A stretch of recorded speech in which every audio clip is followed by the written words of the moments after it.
Hello everyone, and welcome to the newest episode of the Read Right to Left podcast. I am G from the Simply G YouTube channel, joined by my always wonderful co-host Ray from Whimsical Pictures. Hi everybody. And this month, December, it's our pretty normal third annual. Yes.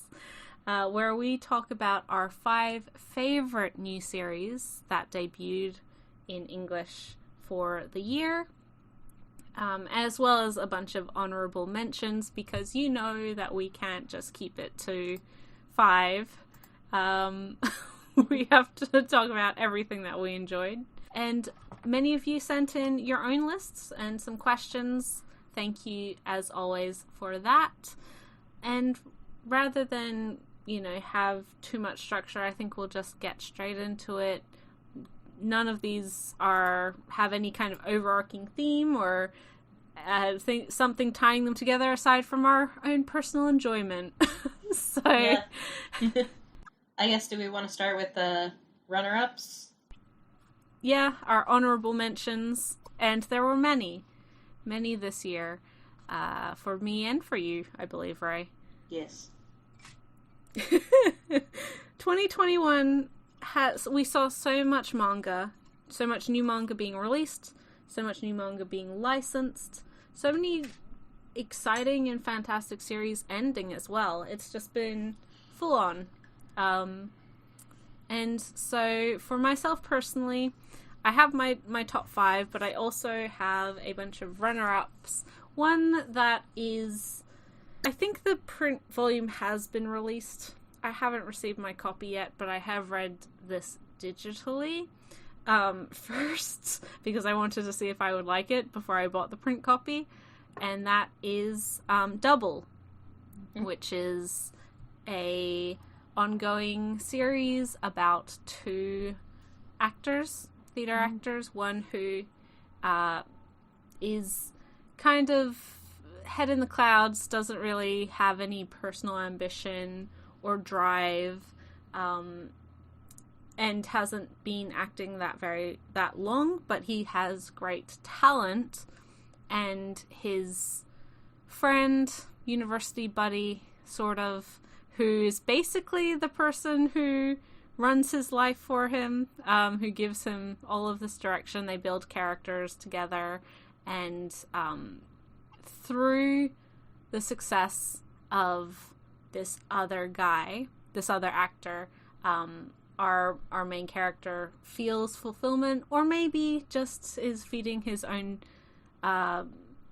jealousy of his success. It's a very interesting, almost like thriller story. I really enjoyed it.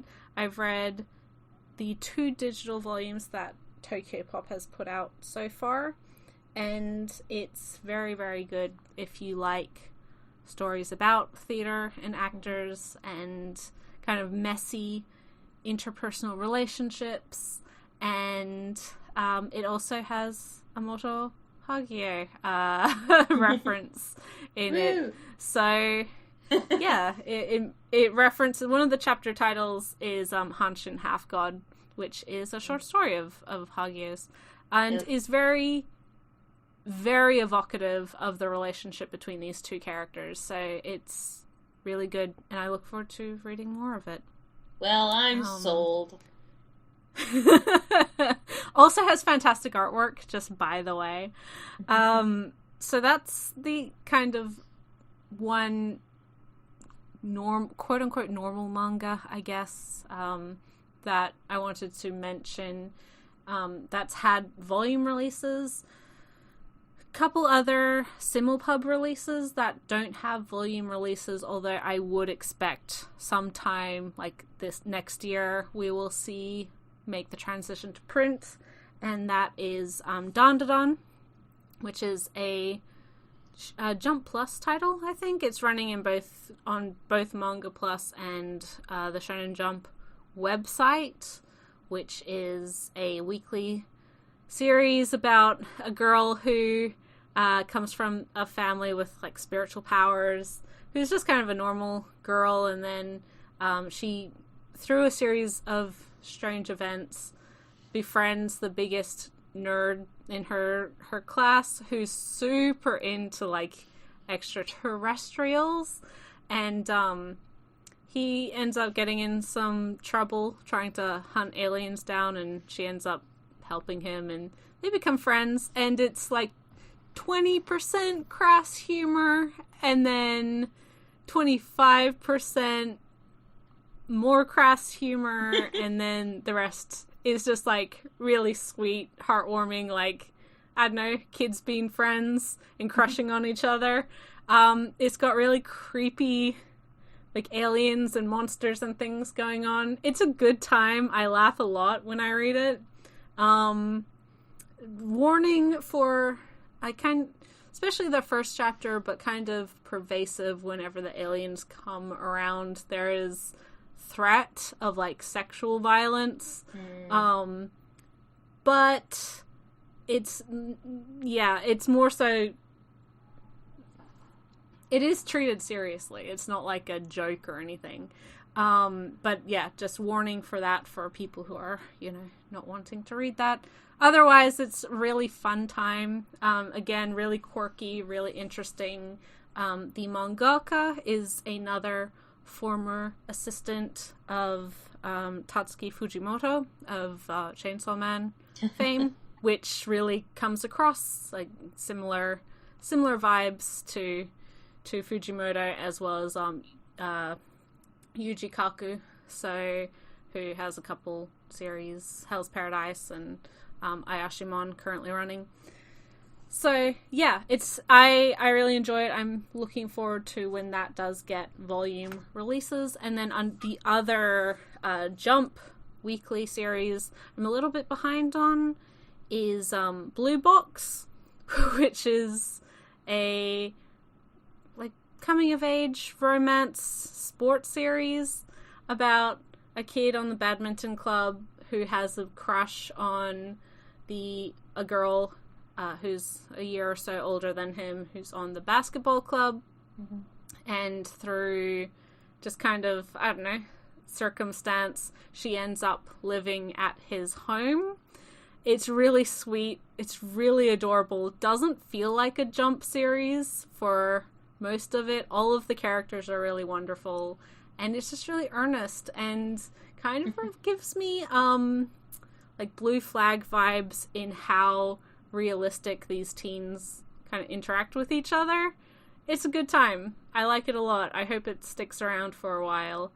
And then I have some BL, but Ray, did you want to talk about some of your general runner-up honorable mentions?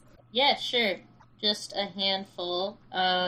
First, obligatory, I have to shout out from Denpa.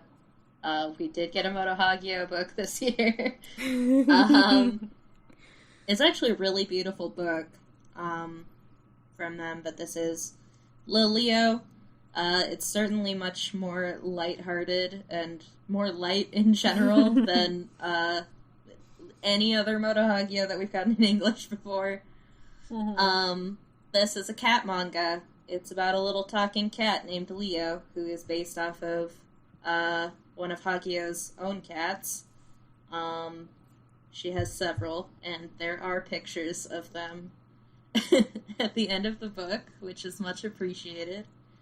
But it's just very cute. First of all, the designs of the cats and the way that they just kind of stand up on their two back legs reminds me of, like, I don't know, like, little dress-up doll books, like, from, like, mid-century kind of, it's like vintage picture book vibes. I don't know how to describe it otherwise. And then it's just, like, weird in a way that I think only Hagio could pull off. The fact that, like, it's just kind of, the fact that these cats just, like, get up and talk and are like, hey, I want to go to school. And his owner's just like, well, there's never been a cat student in that school before, but all right, it's a great chance to try something new. And all the, like, the principal and the teachers are like, well, we've never had a cat student before, so I'm sure there'll be difficulties, but the students are very nice, and I'm sure he'll get along very well with them. We're willing to make all of the necessary adjustments. And then it's just like, but he's not like a human who talks like a human. He's a cat who just happens to talk some words. So it's like, he just keeps getting distracted in class and, like, getting up to, like, chase bugs and shit, and has no idea why he's supposed to sit in a chair and, like, do work. I love that series just, like, captures just the capriciousness of cats more than anything. Like, when there's a chapter where he has to, like, work as a manga assistant, filling in for, like, his owner's, like, manga artist friend, and, he's just, like, really restless, because, you know, he's a cat, so it's like, he's just, like, he wants to play, and the others are like, no, you need to work. You know, we're all tired, and we all really need to get this done. And he's like, oh, I've been tired before. Let's play. Because he doesn't understand that, like, other people can have different feelings than what he's feeling in the moment. Which is a very cat thing. It's just like, get off me. I just want to sleep. I also like the one where, he's, like, got a bunch of, suitors, you know? Yeah. Yeah, uh-huh. That one's so weird. It's just like, do you want to go to some marriage interviews? And he's like, I think they lure him there with food, so he's like, oh, yeah. Wow, I get to eat snacks. That sounds great. But then there's just all of these women who are like, well, you're a cat, but I can put up with that. As long as we share the housework equally, or as long as you get a job, or, you know, as long as we can have kids. Yeah. And the punchline of that one, he's just like, wait, I'm neutered. And she's like, what? Like, leaves it up. It's just so bizarre. Surreal. So, yeah, I think if you like Hagio's style, I think this is a worthy addition to your collection. It's very cute. In a different way from, you know, anything else that we've gotten from her, which is generally very fuckity-uppity, so. And then also on the weird side of things, is another very strange comedy that we got, which is called Captivated by You. This series has gorgeous art, for one thing. But this one, I don't even know how to describe it. I guess it's a series of, like, interconnected short stories. The first few mostly focus on this guy named Hayashi who, like, just does weird shit for no reason at all. He's just weird, but he seems to cheer up the people around him through his weirdness. Like, he just steals somebody's art class canvas to dry potatoes on. He's just like your local weirdo. Like, yeah, he's strange, but he's harmless. Yeah, he's fine. Like, why have you been running all around the school all day? He's like, there are 1,418 stairs in this building. Like, why did you count them? He's like, I don't know.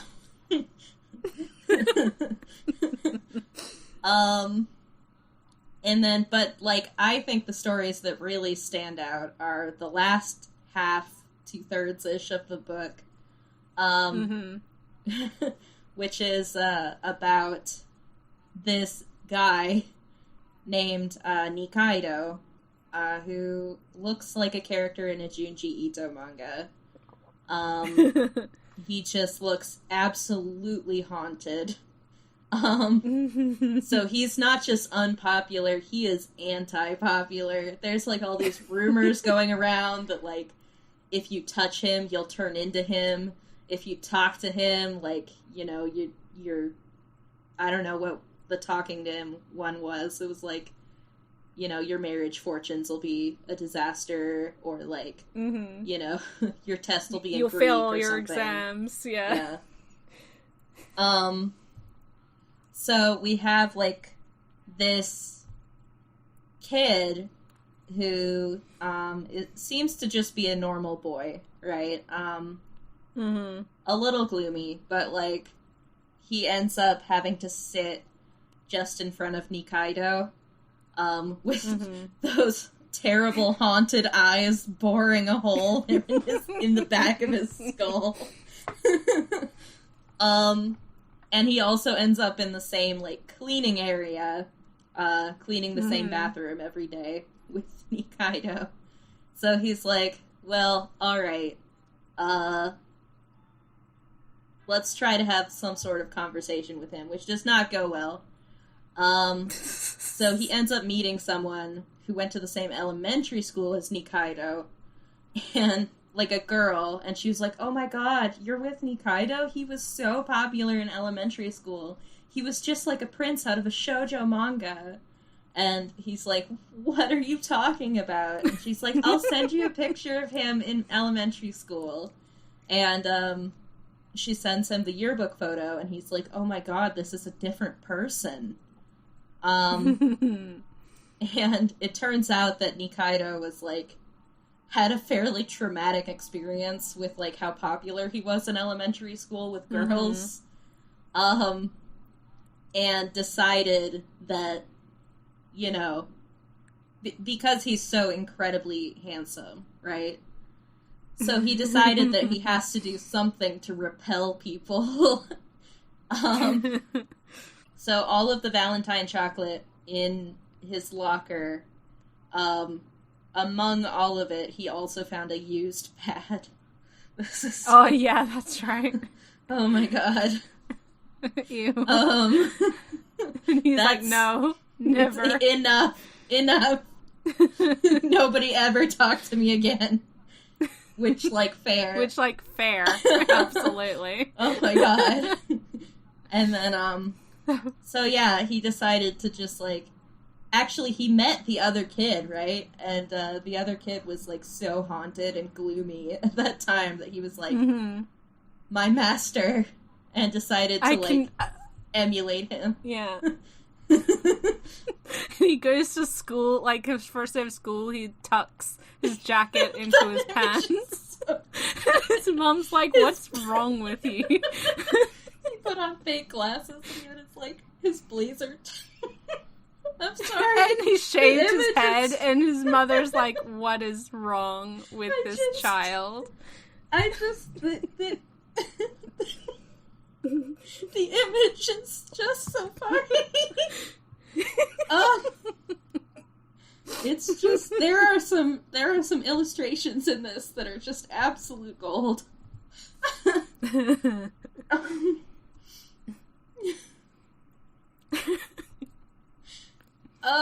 So yeah, I recommend that book, Captivated by You. To be honest, like, I wasn't entirely sure about it in the first couple of stories, but especially once I got to those ones, I was just one of the funniest things I've read all year. It's great.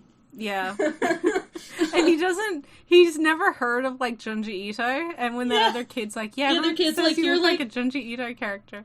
And then he goes to look up Junji Ito, and he's like, wow, mean. That's what I'm going for, but like, mean. He's like terrified. He's like, oh god, that's so horrible.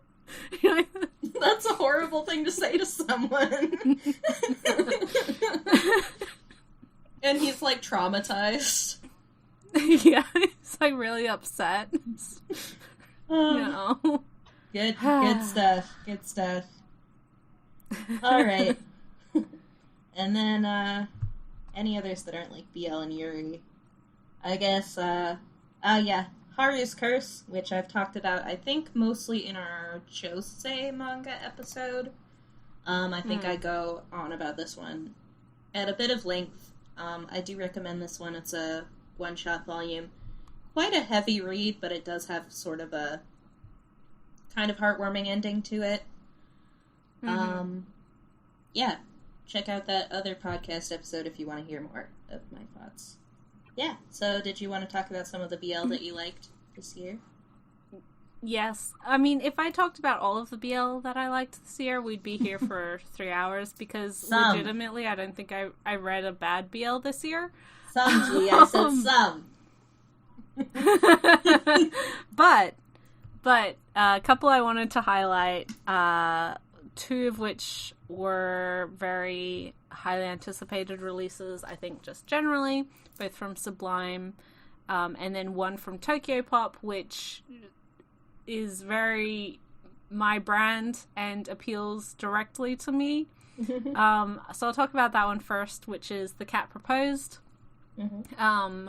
which is about a guy who's just really, like, upset. Well, he's just kind of not feeling much motivation in life. He's kind of wondering what his future holds, a bit of suicidal ideation, just because he hates his job and all sorts of things. But he ends up at it's not a Rakugo performance, but it's a similar thing. He ends up in the audience of this show where he watches this guy tell a story, and it immediately gives him, like, a whole new perspective. He's really motivated and feels a lot better about what he's doing. And I don't quite remember how things go. This is a single volume, so it's a one and done story. But he ends up finding out that the performer on stage is actually a bakeneko. And so normally in this which is a type of yokai, for those who don't know. And normally in this situation, like, the council of bakeneko would have this human guy killed because they have to protect their secrets and blah blah blah. But instead, this performer proposes. He's like, well, we can just pretend that you're my mate, and then you'll be fine. Rather than have you be killed or have it's kind of to prevent that. And then he says, and then I'll just, like, wipe your memory, and then, you'll go on to live your normal life, right? Ultimately, so he's, like, introduced to this whole hidden yokai society as this other guy's partner, and, they end up falling in love. And that's it. It's really cute. I really like the art style. The creator also has a bunch of stuff on Futakiya. Not that story, but if you have read The Cat Proposed and you're wanting more of her stuff, you can read it there. The other two from Sublime, the first is Birds of Shangri-La, which is a new Ranmaru Azaria title about a guy who travels to a tropical island wherein he has become the fluffer for a male prostitute. Yes. Yes. He becomes the fluffer of this male prostitute in this, like, really fancy paradise style utopic all the male prostitutes brothel. Are gorgeous slender bottoms, and, like, all of the who are treated, like, perfectly as well, because like, the guy who runs it is like, yes, I just wanted to make this utopia where everyone's dreams come true, or whatever. You're like, all right. And so this guy, like, this quote-unquote normal guy, he's straight, which is a big curiosity. So, like, he's very popular with all of these sex workers. who are all like, Yeah. no, I want him to be my partner.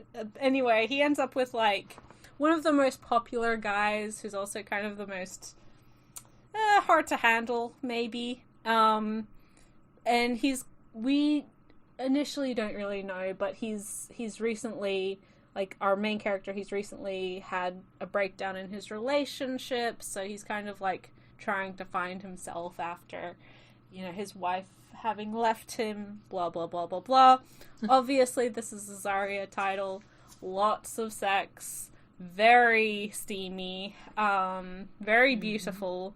And it's an ongoing series at 2-3 volumes now. It's really good. And definitely earns its plastic wrap. Yep. You don't get much more explicit than a Azaria title. Yeah, exactly. If you like muscular men, then her stuff is definitely for you.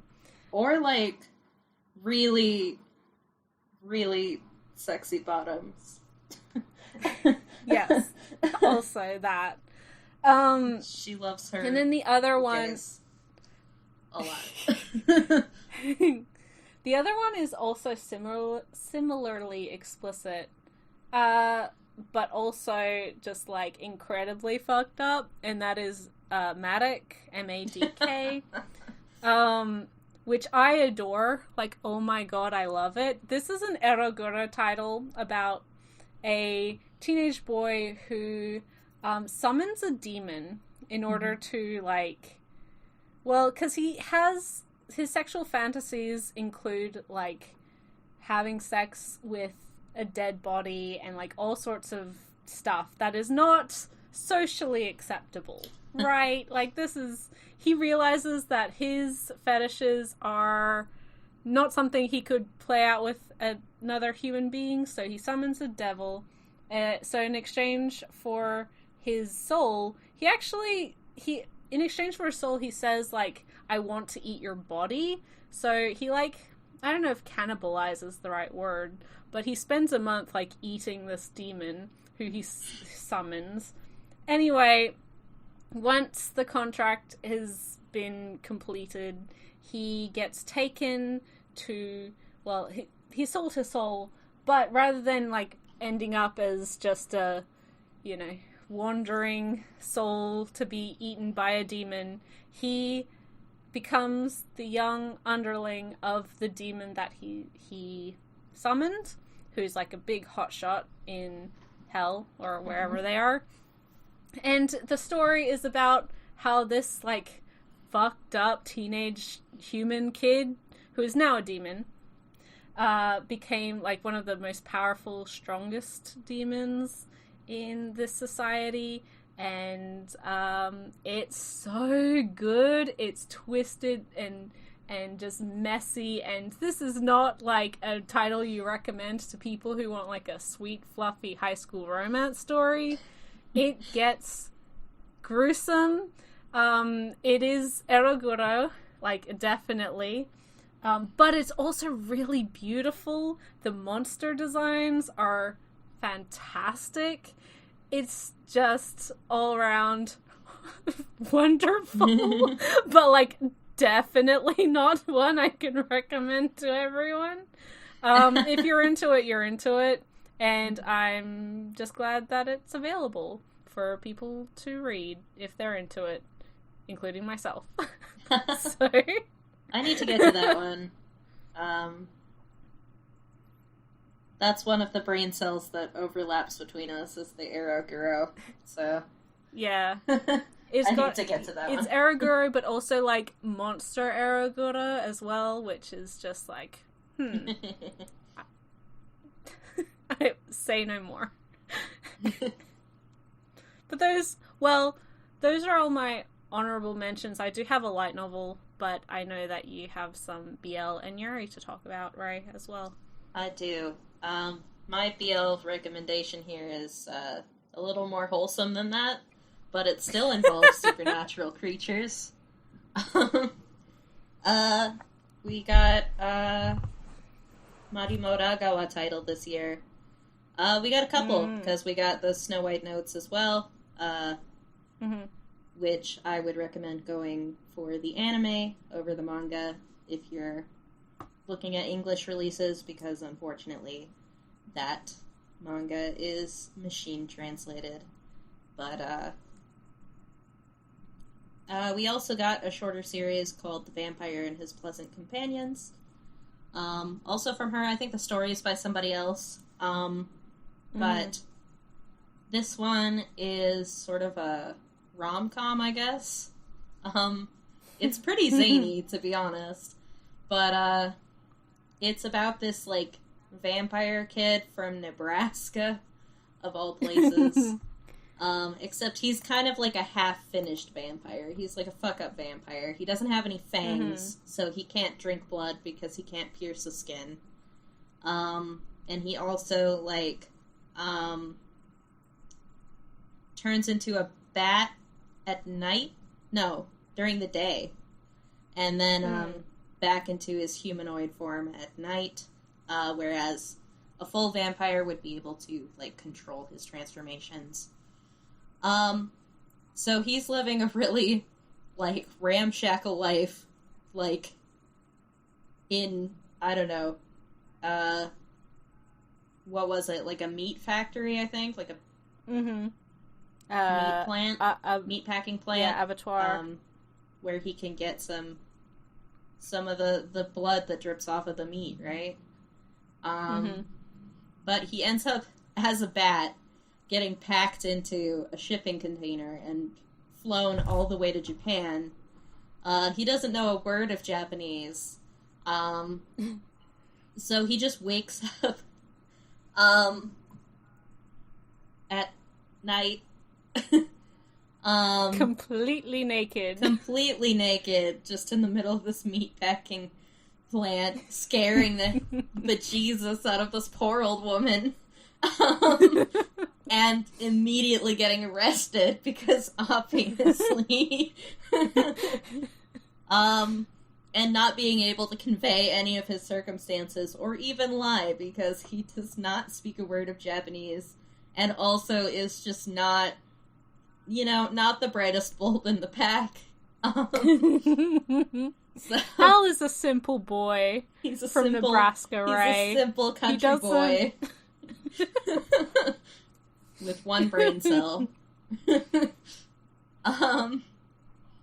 So he ends up, I guess, skipping a bunch of shenanigans, but he ends up being taken in by a embalmer who's very gloomy and goth. And nobody likes him, and he doesn't like anybody because he's a loner, angsty loner boy. Who just likes dressing up his dead bodies. And we also have the third wheel, who is, like, police boy. Straight man police boy. But he's a loose cannon. And, yep. They live together, the embalmer and the vampire boy. And the embalmer boy is very tsundere. But Al, the vampire boy, is very, like, he's a puppy who just wants to lavish his roommate with love. And, they have sort of an awkward little budding romance going on. But also, I think that the embalmer dude might be Ace. That seems to be the vibe. But, I don't know. They seem to have their own little queer platonic thing going on by the end, so...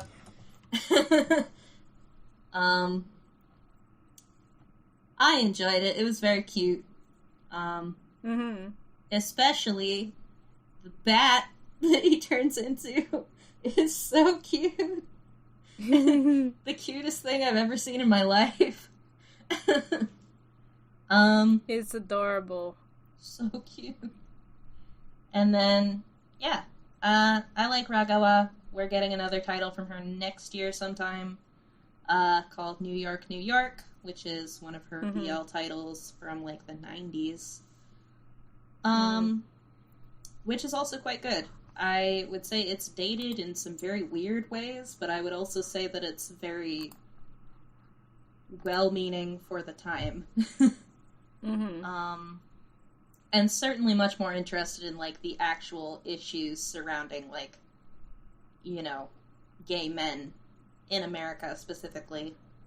Mm-hmm. And, like, real-world issues than Mm-hmm. most BL, even now, so.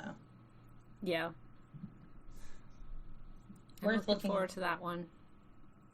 Speaking of which, it's not a BL, but I did want to mention I Think Our Son is Gay by Okura, who had another title called That Blue Sky Feeling a little while back.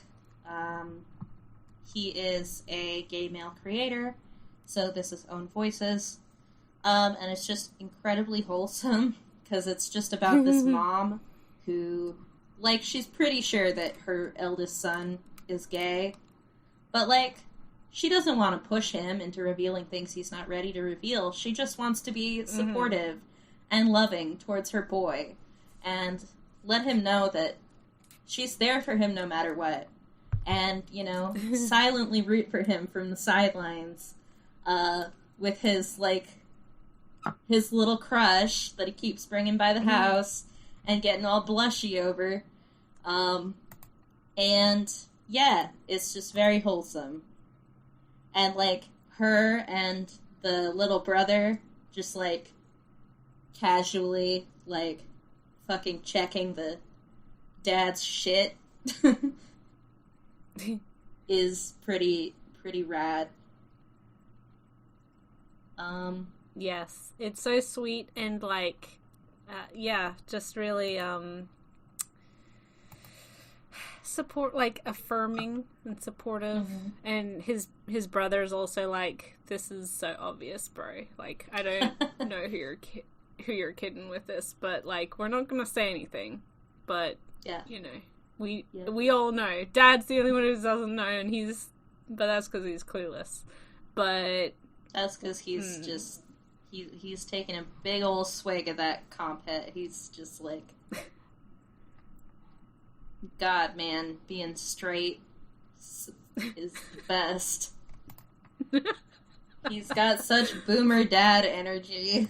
And it's I don't just think like, his dad's a boomer, but, like, I think... But he's got the energy, G. He's just never considered it. Exactly. He's just like, oh, that's not even... I didn't even know that was a thing that could happen. Especially not to my kids. And you're like, oh, okay, sorry. Boys don't cry. That's for girls. Boys love scary games. And then he goes and plays a scary game, and he's like, oh my god, games are so scary these days.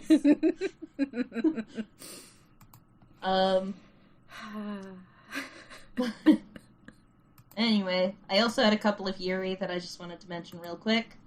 One of them is Donuts Under a Crescent Moon. We've got 2 volumes of this out now. It's about office ladies, and it's definitely more on the melodramatic side of things, I would say. But I am enjoying that one a lot. I like the 2 main ladies a lot, and just the sort of slow, I guess, progression of their relationship. But also, you know, it being very, like, it's not wishy-washy at all about the girls being gay, which is nice. There's still some Yuri series that we get these days that are, like, very wishy-washy about that. Being like, oh, I've only ever felt this way for you. And it's like, I'm so tired.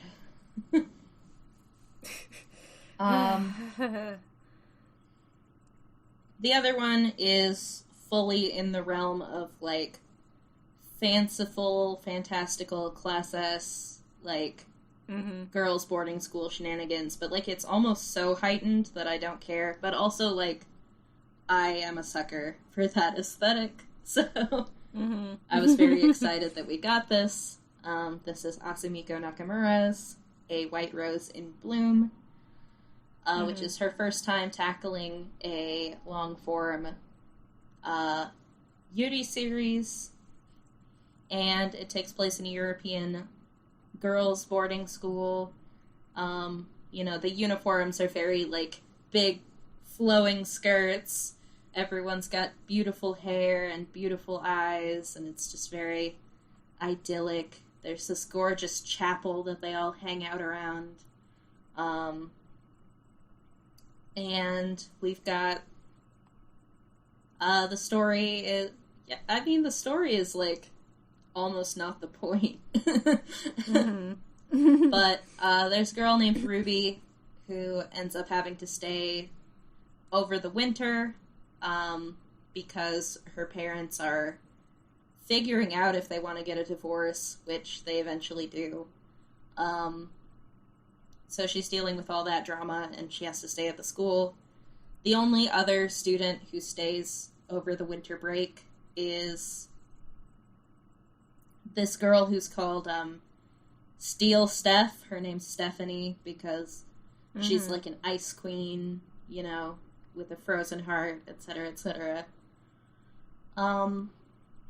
Who is a refugee from Hungary, we eventually find out. And, but we don't know much more about her than that at this point. And yeah, it's just about Ruby sort of starting to poke some cracks in Steph's walls and start to they start to notice each other more and more. That's sort of as far as we get in the first volume, I think.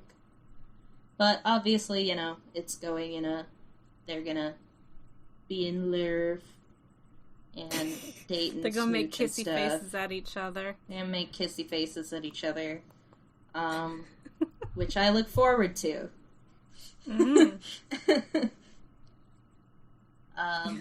Yeah, if you're like me and you're a sucker for just, like, pretty pictures of, like, pretty girls sitting underneath the tree in the school courtyard with the missionary school chapel in the background, frickin' Maria watches over us bullshit, then this is for you. And it's a particularly beautiful version of that because it is Asumiko Nakamura, so. Yes, it's beautiful, atmospheric, definitely gives similar vibes to something like Cocoon Entwined for different reasons, but like that. Yeah. Just, I don't know, heavy atmosphere of characters being drawn together. Almost like a vintage shojo feel. Yeah. Which fits very well with the Class S dynamic and setting, so. Yeah. Yes. Yeah. It's very, very good. I also really enjoyed that one and was, one of my favorite Yuri, if not my favorite Yuri of the year. I also wanted to mention a light novel series that I'm reading that was, aside from my, like, ongoing stuff, it's one of the newer titles that I absolutely fell in love with. I've only read one volume. Doesn't matter. I already am here for it. And that is I Swear I Won't Bother You Again, which is in the same vein as a lot of the villainesses getting a second chance story, wherein our main character, Violet, she's in her, like, late teens, and has been confronted with her upcoming execution because, she was a bad person, or she made bad decisions in her life the first time around. Her family's been captured or whatever else, and she's, she's subsequently going to be executed by the hands of her, like, just a bunch of people. Anyway, she wakes up one day as her much younger self, or a couple years younger self, and she is given been given the second chance to do things right this time. But unlike a lot of characters, even like Tear Moon Empire, or to a lesser extent like Bakarina, which is more of an isekai than just a straight reincarnated villainess story. Violet, her whole idea is that she's never going to make trouble for anyone ever again. She's like, I've realized that like all of these decisions I made the first time around, I just want to live a quiet life and not have to worry about anything, and I won't hurt anyone, and everyone will leave me alone. Which, okay, is quite, again, to the normal trope of this sort of story. But what makes this story different is that Violet really has, like, she's really, you can see throughout the story that how much of her circumstance was due to her upbringing, how much it's affected her mental health, how actually depressed she is and was, but never really acknowledged the first time around, and how now her trying to avoid people and avoid making mistakes and avoid creating relationships that she thinks will end badly or put her back in this terrible situation, is actually her rejecting the support that she's had around her that she never recognized the first time around. I don't think it's what I expected going in. I kind of knew that she was more of a unusual protagonist with different issues than we normally see in this sort of trope. But I really, really liked how well done her character and her background and her situation and all of these people. It wasn't just an excuse to give her, like, a reverse harem full of boys that now, like, she's a fantastic person because she's, realizing that she should make better choices. She's still the same kind of broken, misunderstood teenage girl who had a really shitty upbringing because her parents just were not good to her. Her family situation was terrible, which is what has had such an influence on her life and her childhood. And then seeing how much, like, some of her childhood friends care about her, and see how much her, like, half-sister's relationship, there is potential for them to be closer, but also, like, this girl that she was so jealous of the first time around isn't actually perfect, and maybe she, maybe there's more going on there, and it's really, really good. And it's like 50 it was a web novel, so, like, the chapters aren't long. It's like 45 something chapters. I read it in a night. I couldn't put it down. So I recommend that one if you're into, like, reincarnated or second chance villainess stories. It's not an isekai. It's more in line with something like Tear Moon Empire. And also something that isn't just like, oh, this girl is so dumb that she doesn't realize that all of these people love her.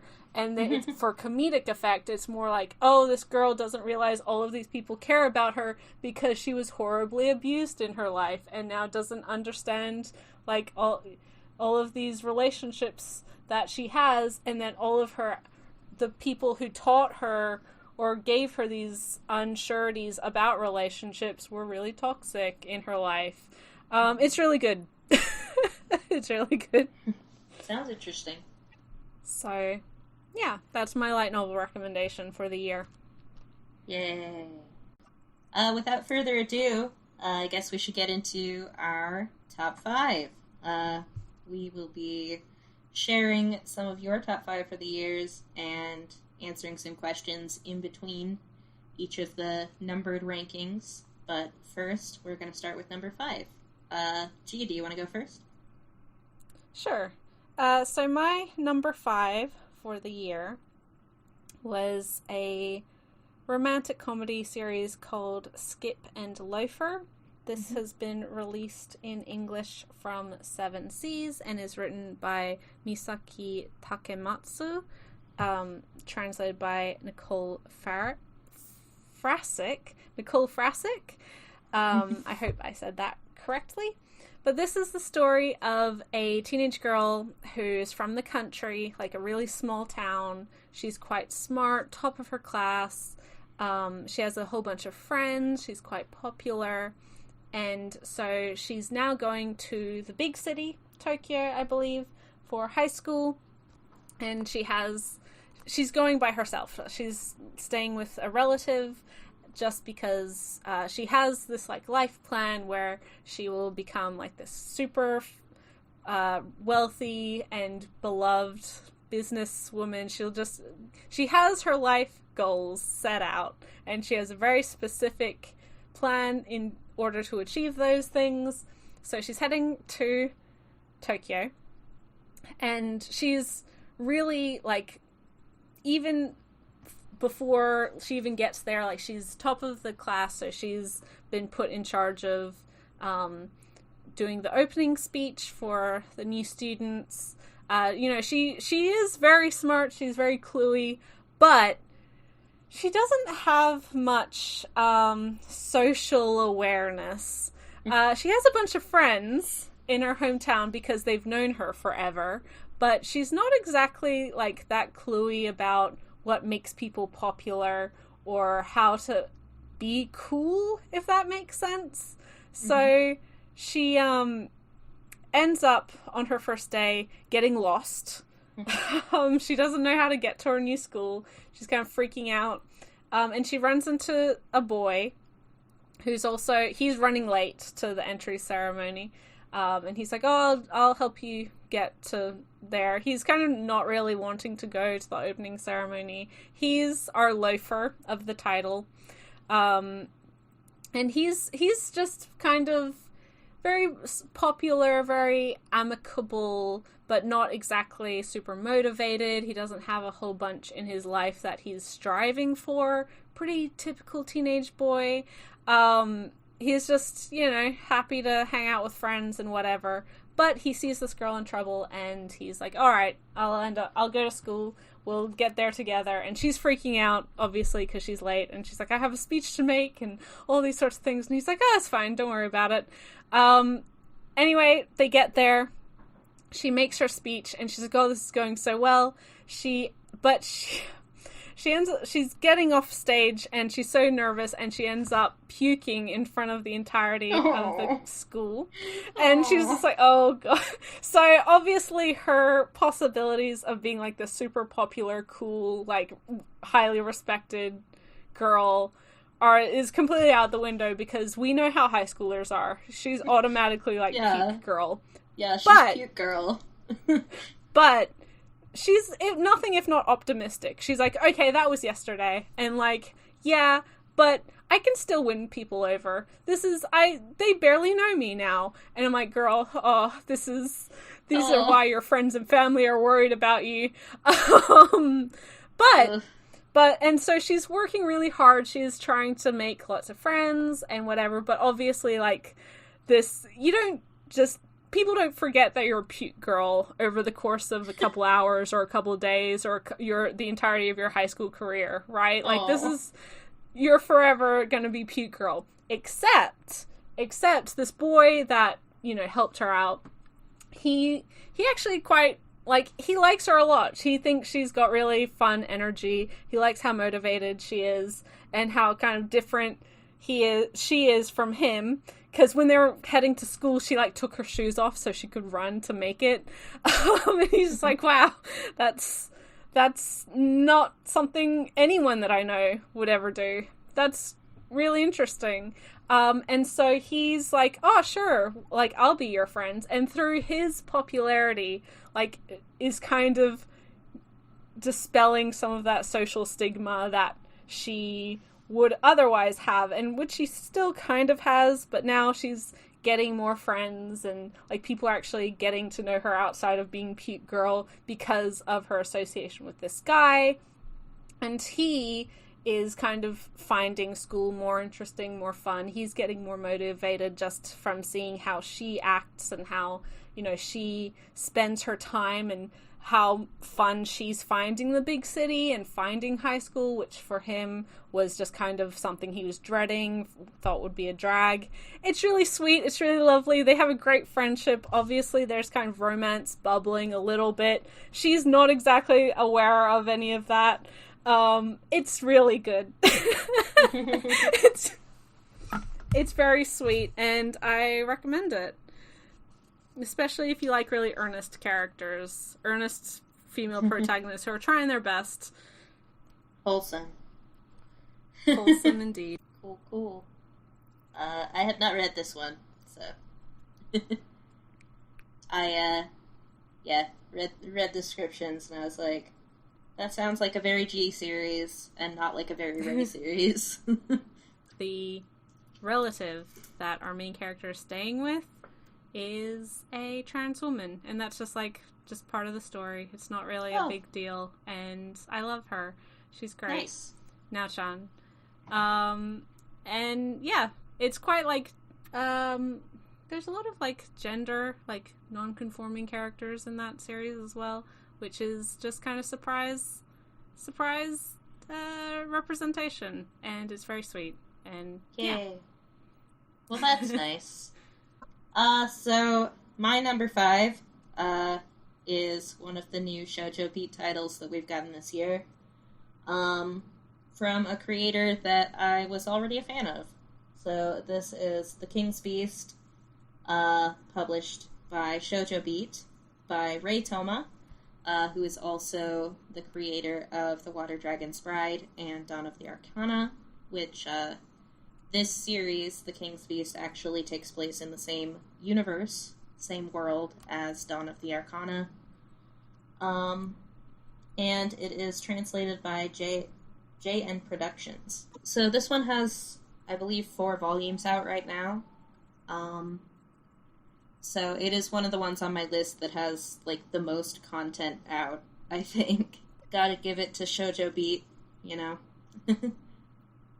But, this series is about... It's one of those Mulan stories, right? So it's about this girl named Rangetsu, who is an Ajin, which is a demi-human. The world of both Dawn of the Arcana and The King's Beast is a world divided between humans and Ajin. And in the particular country that The King's Beast takes place in, the Ajin are essentially just... they're lower-class citizens, and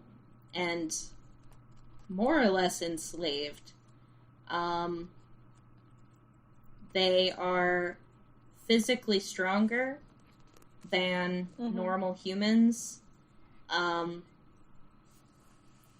have, heightened senses and stuff. So I think there's, backstory about, there being, wars between humans and Ajin before, and the Ajin just absolutely smoking the shit out of humans. Some Ajin also have, amazing magical powers. So they've just sort of, the humans banded together and were, shoved them underfoot, essentially.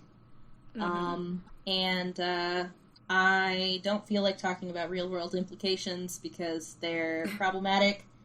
Anytime that you've got a race of people with, animal characteristics as, an oppressed class, that is definitely not my favorite trope. But I really enjoyed Dawn of the Arcana, so I was looking forward to this as well.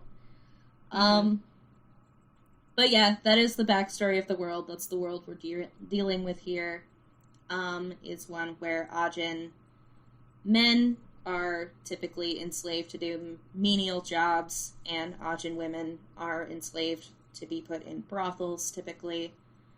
And our main character, Rangetsu, is a little Ajin girl when the story starts. And she has a twin brother named Sogetsu, who was chosen as the... I think they just call them the King's Beasts, don't they? Yeah. For essentially the lead Ajin servant to Ajin attendant to one of the princes of the country.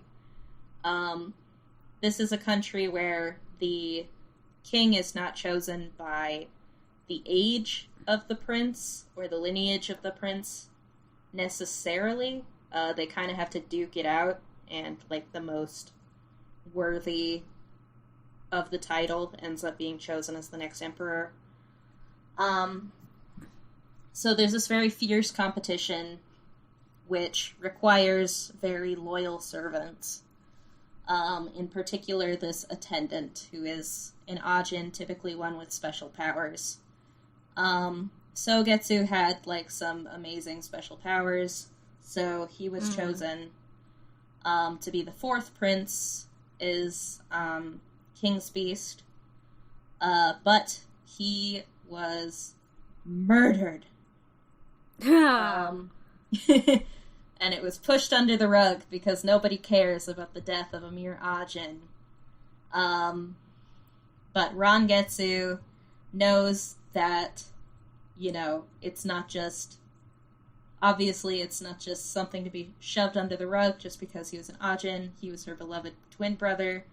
She's filled with rage and, like, dark emotions. She wants nothing but revenge. So she spends the next, like, 10 years of her life or something, like, getting just, like, super shredded.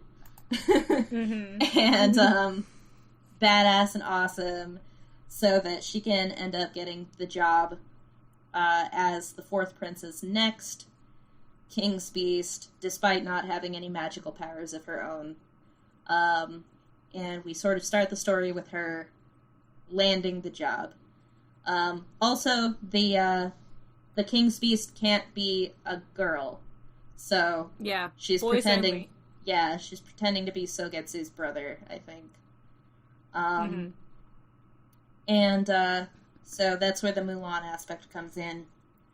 Nobody can find out that she's a girl, actually. Yeah, she is convinced at the beginning that her charge, the fourth prince, Tenyo, is the murderer, the person who, like, just abused Sogetsu to death, and is utterly shocked to find out that he is actually just as heartbroken over the death of Sogetsu, and seeking the murderer. So they end up, like, teaming up. It turns out that Tenyo is very sympathetic to the Ajin cause, and very, very eager to find the killer, and get justice for his previous King's Beast. So, this shakes Rangetsu to her very core, and we get sort of the emotional through line of the story, which is that she doesn't know if she can truly trust Tenyo, but, like, part of her has been so traumatized that she just is so fucking tired all the time that she just wants to lean on him. But, like, can she really trust him? And, like, as a reader, I don't know if I can really trust him. He certainly seems too good to be true. But he's also, like, clearly the love interest, so it's like, how bad can he actually be? Yeah, I mean, I felt bad vibes from Caesar from the first, like, from Dawn of the Arcana, and then That's I'm like, true. wait, no, he's the love interest and was actually good, so it's like, okay, maybe this is just the vibe that her love interest Yeah, felt. maybe this is just, you know, honestly, like, the water dragon dude also. Maybe she just likes guys with shady vibes. That's just what she's into. I mean, emotionally it's been working for me because it keeps me on the edge of my seat, and also like in the same weird emotional position that like the main character is in, where I'm like, I really want to trust you. I want to believe that you're someone who can be leaned on, but I just don't know. Which is fun. So I'm having fun. Also, Ray Toma has only gotten better and better as an artist through her series. Oh my god. This is it's so beautiful. Absolutely like her greatest work artistically. It is so beautiful. The characters are beautiful. The backgrounds are beautiful. It's gorgeous to look at. And it's very smooth reading as well from a layout perspective.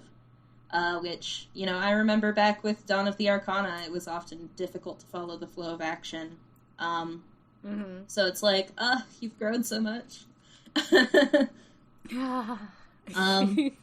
Also, it's like, you've got the whole, like, murder mystery angle of, like, trying to suss out all of these princes and all of their king's beasts. And, it you know, I really don't know who done it, you know? I have no idea if we've even met the person who done it yet. So it's like, it's gonna be very fun to watch that mystery unfold, I think. I like all of the prince characters and their king's beasts so far as well. Which is, like, it's a difficult balance that I think was a unique trait of Dawn of the Arcana as well, where it's like, everyone's kind of despicable, but also everyone's kind of really endearing. So it's like, you're like, I love you, I hate you, I love you, what do I do? She walks a very thin tightrope with her character writing that is very rare in shoujo manga, I feel like. It's much more common in, like, prose, like YA fantasy, but it is not common in shoujo manga. And yeah, I like Rangetsu. I like her character design. She looks cool as hell. I like that she's not, like, Ray Toma isn't afraid of her, like, androgyny. Like, she's drawn very boyishly, which is nice. She's allowed to look scary and tough and menacing, but then, you know, she'll also have those gooey, like, oh, she's actually a girl after all moments, which is, like, whatever. But it doesn't do it as often as some other series. Yep. It's very good. And I recommend it even if you haven't read, like, Dawn of the Arcana. It's very much standalone, as you mentioned, so... it's a very, like, Chinese type of setting, so that's also cool. I'm always a fan of settings like those. I just like them. So we got a whole bunch of questions from Stories on Shelves, at Story Shelves. As always, thank you so much. The first that they ask is, were there any series whose art stood out to you, and what appealed to you about the style? Well, I just mentioned that The King's Beast has gorgeous art, but it's pretty standard shoujo art. It's just a very pretty version of it. Of course, we have a new Taiyo Matsumoto series this year, number 5, where, you know, it's a bit of an older of his work. We talk about it at length in our Taiyo Matsumoto podcast episode. But as always, he's experimenting with new and different things with this one as well. Yeah. Yep. I wanted to say Dandadan. It's very funny, very expressive. Lots of really great character faces in there for a comedy, like a wacky comedy, which does have like the horror vibe. It just hits the nail on the head every single time. I also wanted to mention the other series that I also mentioned in my honourable mentions, which is Double. Gorgeous art style. Absolutely love that. It kind of toes the line between like a more realistic illustration and then more manga tone.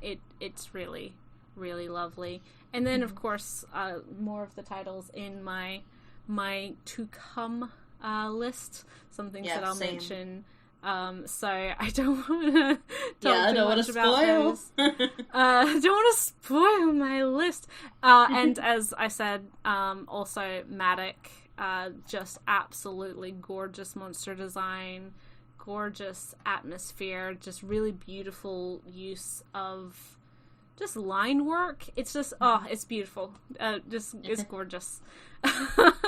I'll also shout out Captivated by You again. That series would not be nearly as funny without the artwork. We were just absolutely losing our shit for like a full minute or two over a single drawing earlier. So, it's good. All right. On to our number 4. For number 4 is a single volume manga. This is another release from Seven Seas. I have a lot of Seven Seas releases, just by the way. I have 3 out of 5 are Seven Seas because somebody in this podcast stole my Kodansha title. I'm not bitter. But this is Boy Meets Maria by Peo. This is a one-shot or single volume story about a high school boy called Taiga who has always really idolized heroes. He's always wanted to become an actor because he just wants to be a hero who saves people, who kind of protects women, blah, blah, blah. That's just something he's always really admired since he was a kid, especially after the death of his mother and kind of falling out with his father. He's really attached himself to, the kind of tokusatsu heroes of childhood. Anyway, he's hit high school and he comes face to face with this gorgeous student who is performing a dance and is known around campus as Maria. And he just immediately, head over heels in love with this other student. And he professes his love to her. And then, but here's these rumors that she is actually a boy and is not a girl, first off. And so people are like, a lot of classmates and things are kind of not sure how to feel about that. There's a lot of speculation about Maria's gender. Regardless, our main character is joining the theater club because he, as I said, he wants to be an actor.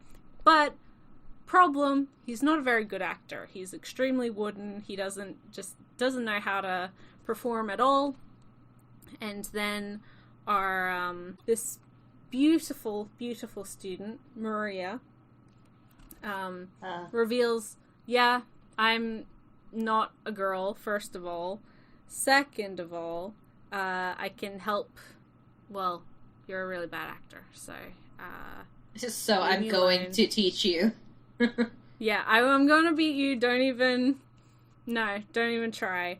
And rather than so Maria, quote unquote, reveals that he's a boy, and rather than that, shatter this other kid's feelings or expectations or anything, he's like, well, that's fine. I still love you. You're still beautiful. You're one of the most amazing people I've ever met.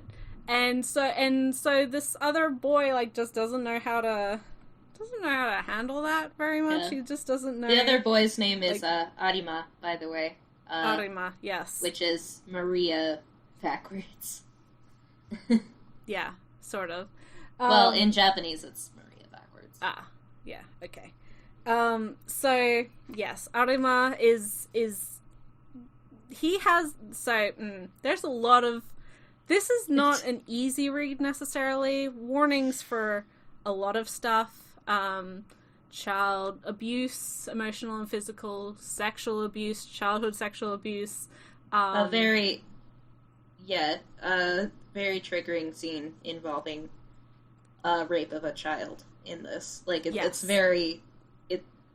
It doesn't show anything, but it's quite explicit, so... Yes, and it's also a crucial scene to the story. Like, you can't just skim over it. It's pretty important to how Arima perceives himself. And so, basically, the main premise of the story is Taiga and his feelings and this want to be a stronger person, especially since he has felt let down by his own father. And then Arima kind of struggling with his gender because of how he was raised, his perception of himself, and how other people have treated him throughout his life because of the way he looks and has been presented to other people pretty much his entire childhood. And the kind of tentative acceptance that they find in each other, which is motivated or instigated by this interest in theater, in performance, and self-expression. It's really good. Very triggering, potentially, throughout the course of this book, especially from the midpoint onwards. But I think it's really... I talked about this in my, haul video for the month that I got this. It's a lot of very difficult topics to talk about that I don't think anyone is ever going to be able to tell this kind of story perfectly, but I think it's very empathetic. I think it tries its best to present these characters with as much kindness and understanding as can be done, even if it's not the perfect way to represent some of these topics. I think it's just a really lovely little piece about people finding strength in others and feeling more comfortable about accepting themselves and feeling more comfortable about not knowing how to feel about themselves as well. It's really good, and it's also very unfortunate and sad that this is Peo's debut work. They have since passed away, so I don't know if they released anything after this. It's a loss of a creator who had a lot of potential, and I wish we could have seen more of their work. But yes. Boy Meets Maria. Boy Meets Maria.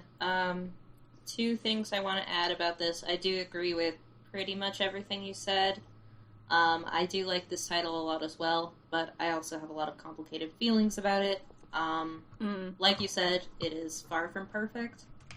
And I would say in particular, there is, despite the premise and despite the fact that Seven Seas has very questionably decided to push this as an LGBTQ series instead of a BL, which I'm not entirely sure about, because its handling of gender is rocky.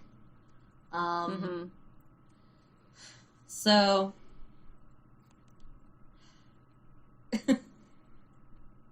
it's, there is some, there's quite a bit of gender essentialism, I would say. Boys are like this, girls are like this. That is not really, in any way disputed by the narrative, and is, in fact, sort of just accepted without comment. Just little things about girls crying more or being more emotional, or boys liking superheroes more than girls do. For some reason that's the thing that they have Arima latch onto. Is that, his mom is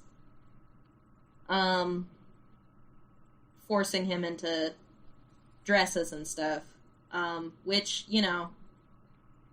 is, considering the language, at least in the West, of, gender critical GC people talking about how, like, parents abuse their children by, like, forcing them to be trans.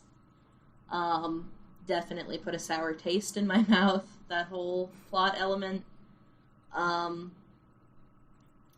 But, you know, he was essentially, I guess, forced to be raised as a girl, and they were never comfortable with that because they're not a girl. And one of the things that they latched onto was that they liked superheroes more than the girls in their class. And that's just never really, like, disputed, that that's just a boy thing, that boys like superheroes and girls don't. And I was like, that's such a weird thing to... What? I think part of that is coming from, like, when you're a kid, obviously a lot of these things feel more black and white, of like, yeah, girls like this and boys like this, and as someone who's forced into...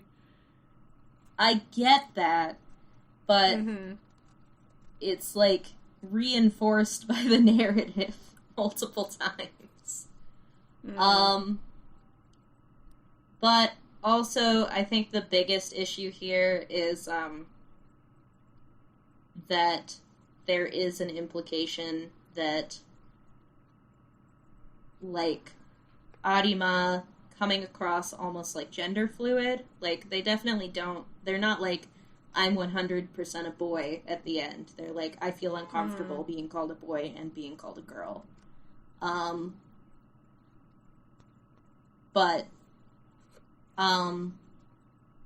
everyone's like, well, isn't that okay? It's okay to be confused. It's okay to be one thing one day and one thing another.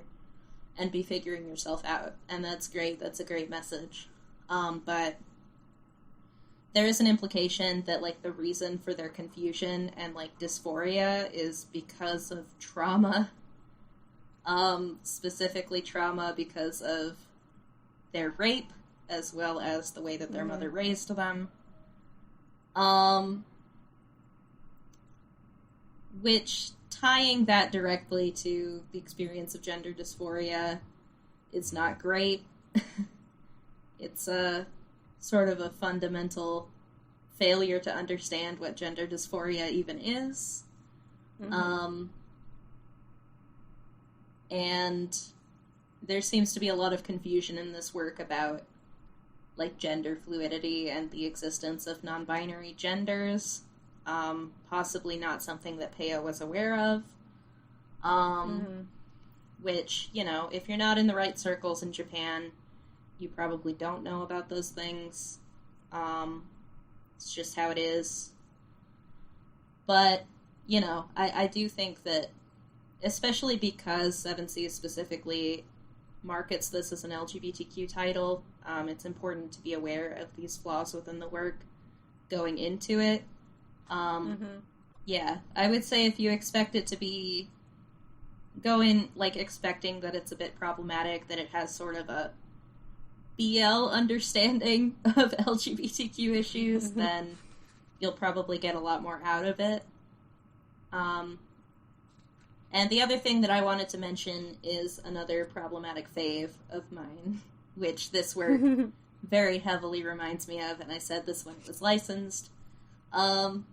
If you like Kaze no Uta, this is similar vibes. Our Arima here is one of the many Gilbert Cocteau carbon copies that we've seen throughout the years in BL. And Gilbert is an incredible character, and I just love series that remind me of Kaze no Uta. So, if that is also you, then I recommend picking up this book. Because if you made it through Kaze no Uta and loved it, then you can handle the triggers within this book, probably, because you've already handled them. No, it's all very good and important inclusions that I agree with. And it's strange how they marketed this, I will say. And I think it's mainly just because 7C's has lent on, like, LGBTQ titles a lot the last couple years, and I think for them, maybe it's easier to just group a lot of these sorts of books, which aren't always inherently about those topics, together. Because I would say that even, like, some of their actual just straight up BL, like, Stranger by the Shore, or whatever it is, Seaside Stranger. Yeah, I'm pretty sure that was called, like, an LGBT title too, which, I mean, technically BL like, is, but, like, it's not. It's straight up BL. Also not. It's like, it has queer characters, so, like, yes, it is an LGBT title, but it's not, like, the same as Our Dreams at Dusk. I almost don't like this idea that, like, if it's a classy story that, like, explores issues, that it's, like, an LGBT series, and if it's, like, smut, then it's BL. I don't like that. I don't think Seven Seas makes that distinction. It's just, like... They do sometimes. But they do sometimes. Maybe I'm not paying attention. Yeah. It just seems to be, like, the general vibe of, like, the types of series they're trying to push as, like, LGBTQ versus, like, just BL. Which, yeah, I mean, I agree. It's very confused marketing. I mean, maybe understandable marketing, but somewhat confused. It's a little...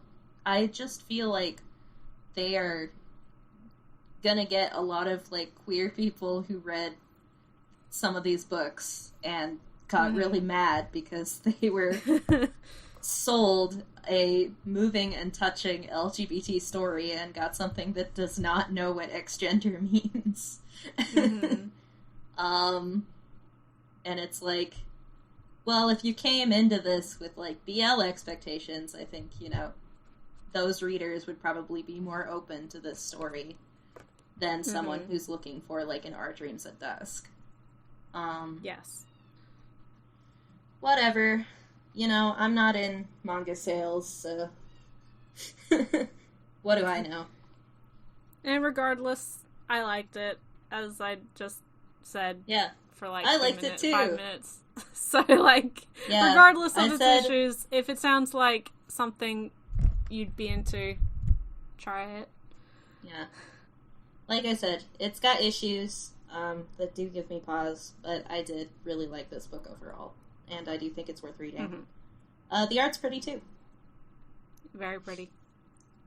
Okay. What about your number 4, Ray? My number 4 is Free Ren, Beyond Journey's End. This is story by Kanehito Yamada, art by Tsukasa Abe, published by Viz, and translated by Misa at Japanese Ammo, which I was so actually surprised by when we looked it up earlier, because I used to watch a lot of her YouTube videos. I still do from time to time. If you're a beginning to intermediate Japanese learner, definitely check out her videos about Japanese and learning Japanese study. But yeah, I was like, oh, that's cool. She's translating manga now, I guess. But anyway, this series, I think, came pretty, like, it was a pretty anticipated title, like a pretty hyped up title. There's only one volume out so far, which came out quite recently. And the premise of the series is that you've basically got the mage from a Dungeons and Dragons style hero's party, who is an elf. So she lives a very, very, very long time. She has a very different understanding of the passage of time than her human party mates. Years and years after they defeated the Demon King. So it basically starts with a little prologue of the 4 party members. There's a hero, a priest, like a warrior hero, a priest, the mage girl, and what does the dwarf do? He's probably like a barb or something. I don't know. Yeah. So 2 humans, a dwarf, and an elf. Just sort of like going to get their reward after defeating the Demon King after a long 10 years journey together. And then going their separate ways. You know, like, hey, I'll keep in touch, I guess, probably. Mm-hmm. And, like, then it skips ahead, like, 25 years. No, longer than that. 50 years. 50 years, sorry. It skips ahead 50 years, to when the 2 humans in the party are quite elderly, and the elf mage, Freeren, comes back to see the hero, Himmel, who then passes away. And, you know, she sort of sticks around to handle the affairs of his passing and goes on her way again. And then we skip another, like, 20 or 25 years. And she comes back to sort of meet with the priest, who at this point is also pretty close to death. And he sort of almost tricks her, I guess, into taking on an apprentice. Essentially, like, he's like, you know, yeah, I have a favor for you. I want you to translate this grimoire, just in case it might have resurrection spells, so that I can stick around to help this apprentice girl a little longer. But of course he knows that there's no such spells written in the grimoire, but that it'll take her, like, 6 years to translate it, and during that time she spends sort of her spare time helping this girl learn magic. And by the time she's finished the grimoire, there's no spells that she can use to bring back the priest, but the girl that he had wanted her to take under her wing is now a full-fledged mage who won't be a burden on her journey. So she ends up taking the girl with her as her apprentice, and they travel around, and she likes gathering magical spells, mostly things that remind her of the friends that she's lost. And she goes around resealing, you know, the demons that her crew took out years and years ago. She goes around cleaning up the statues of the hero. Just, you know, different odds and ends. And it's a very calming, I guess, exploration of where do we go from here? How do you deal with grief years and years after losing a friend? You know, what does the adventurer do when the adventure is over? And especially as an elf, someone who is going to be alive for centuries and centuries and centuries, where does she go to find meaning? After everything is said and done, after she's already saved the world. And yeah, people said this one was good, and it was good. It was. It really gives me like To Your Eternity vibes, or as well. Like this individual who has lived lifetimes longer than everyone around them, and having to deal with being the one to carry on after, you know, everyone you know and care about passes on. The curse of immortality, as it were. Yeah, it's very good and quiet and sweet and just contemplative, which those other two are as well. So if you're looking for something with similar vibes, it's also just, you know, if you've ever had a good D&D campaign and wondered what everyone's getting up to after it's over. It's it's those vibes, you know. It's very cozy. The next question that Stories on Shelves sent us was, are there series that you think could have crossover appeal in other reader spaces? So I take that to mean, I guess, other genre, like novel readers? Yeah, non-manga space. Well, I already mentioned that The King's Beast, really, Ray Thomas works in general, already feel like a YA fantasy. So I think those would have crossover appeal with YA readers. There was a lot of cat manga this year. True. Like a whole bunch of cat manga. So much. I feel much like cat manga, we even got the fucking Moto Hagio cat manga. Exactly. There's just which I bought, and you bought, and nobody else bought. We're the only two sales.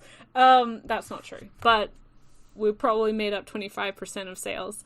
All of the rest of the cat manga, like there's Tales from the Hard-Boiled Cat Bar, and then there's like the cat the master's oppressed today, and I'm the cat lord's servant, and walking cat. There's just like so many cats. So much cat manga. There's also a re-release of Junji Ito's Cat Diaries from Kodansha. Yeah, a collector's edition. Yes. If you have a cat, or you love cats but can't have one because of, I don't know, your situation or allergies or whatever, so much manga was released for you this year. And we're happy for you. It was everything. If you like gritty detective stories, if you like zombie stories, if you like a cat running a bar, everything, cats. So I feel that has very wide appeal, especially for like a lot of more bookish types who do seem to have cats more than other folks. I don't know what it is. There's a lot of cats on my Twitter timeline. And which is great, except sometimes the booktube crowd is very like elitist about having a cat. Yeah, I'm like, okay. Please stop. I'm glad that you love your cat. I love looking at your cat. Please continue showing me your cat and telling me how much you love them. But like, you know what? Whatever pet you have, or if you don't have a pet, that's okay too. Yes. Yes, exactly. So yeah, cat manga. Just whole of the cat manga. Yeah. I mean, I think a lot of the Shoujo Beat stuff is already pretty, novel reader friendly, so. You know. Yes. Yes, indeed. It's all well and good. I'm sure a lot of the, isekai, fantasy, Dungeons and Dragons stuff is probably finding its audience among non-manga readers as well. But if I don't know you're super into, that Venom movie, I feel like you'd enjoy Matic. Or Black Clover, which apparently has a villain that just is Venom. I don't know. I couldn't tell you, but Matic appeals to the monster fuckers out there, which are wide-reaching. That's not, there's just as many monster fuckers in hanging out in other demographics as there are in the manga demographic, I think. So, it's just... More, I'd say. More. Maybe. But yeah. Oh, you know what else I can't believe neither of us have mentioned? Oh, maybe you might mention it. It's Fangs. If you like vampire stuff, Fangs. That's pretty good. Anyway. That was this year. That's right. That's a good, it's a good series. I'm looking forward to volume 2 of that series. But yeah, if you really like any sort of vampire media, Fangs, read that one. Yep. You'll enjoy it. Yeah. So, number 3. Number 3. I'll go first this time. So mine is Tono Monogatari by Shigeru Mizuki. This was published by Drawn and Quarterly this year, and of course, as all Mizuki works are, translated by Zach Davison. There's also quite a lot of essay, short form and long form essay work throughout this book, which is very good for putting it in context.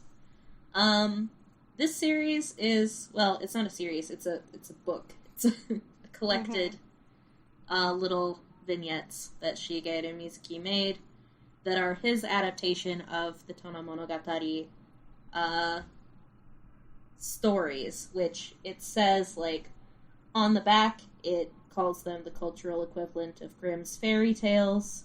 The original Tono Monogatari is a defining text of Japanese folklore, and one of the country's most important works of literature. So, yeah, it's basically from this small little area of Japan called Tono, which we can see, maps of the area throughout the book, showing where particular stories are taken from. And it's just, ghost stories, basically. Little wives' tales and superstitions. Things that are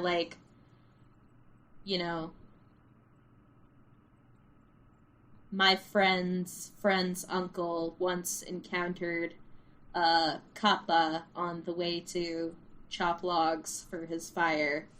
It's all very, just the weird kinds of things that people from out in the country used to tell each other, I guess. All with Shigeru Mizuki's signature flair. Beautiful, beautiful, evocative backgrounds. Very, very strong atmosphere. Very strong sense of where you are in Japan.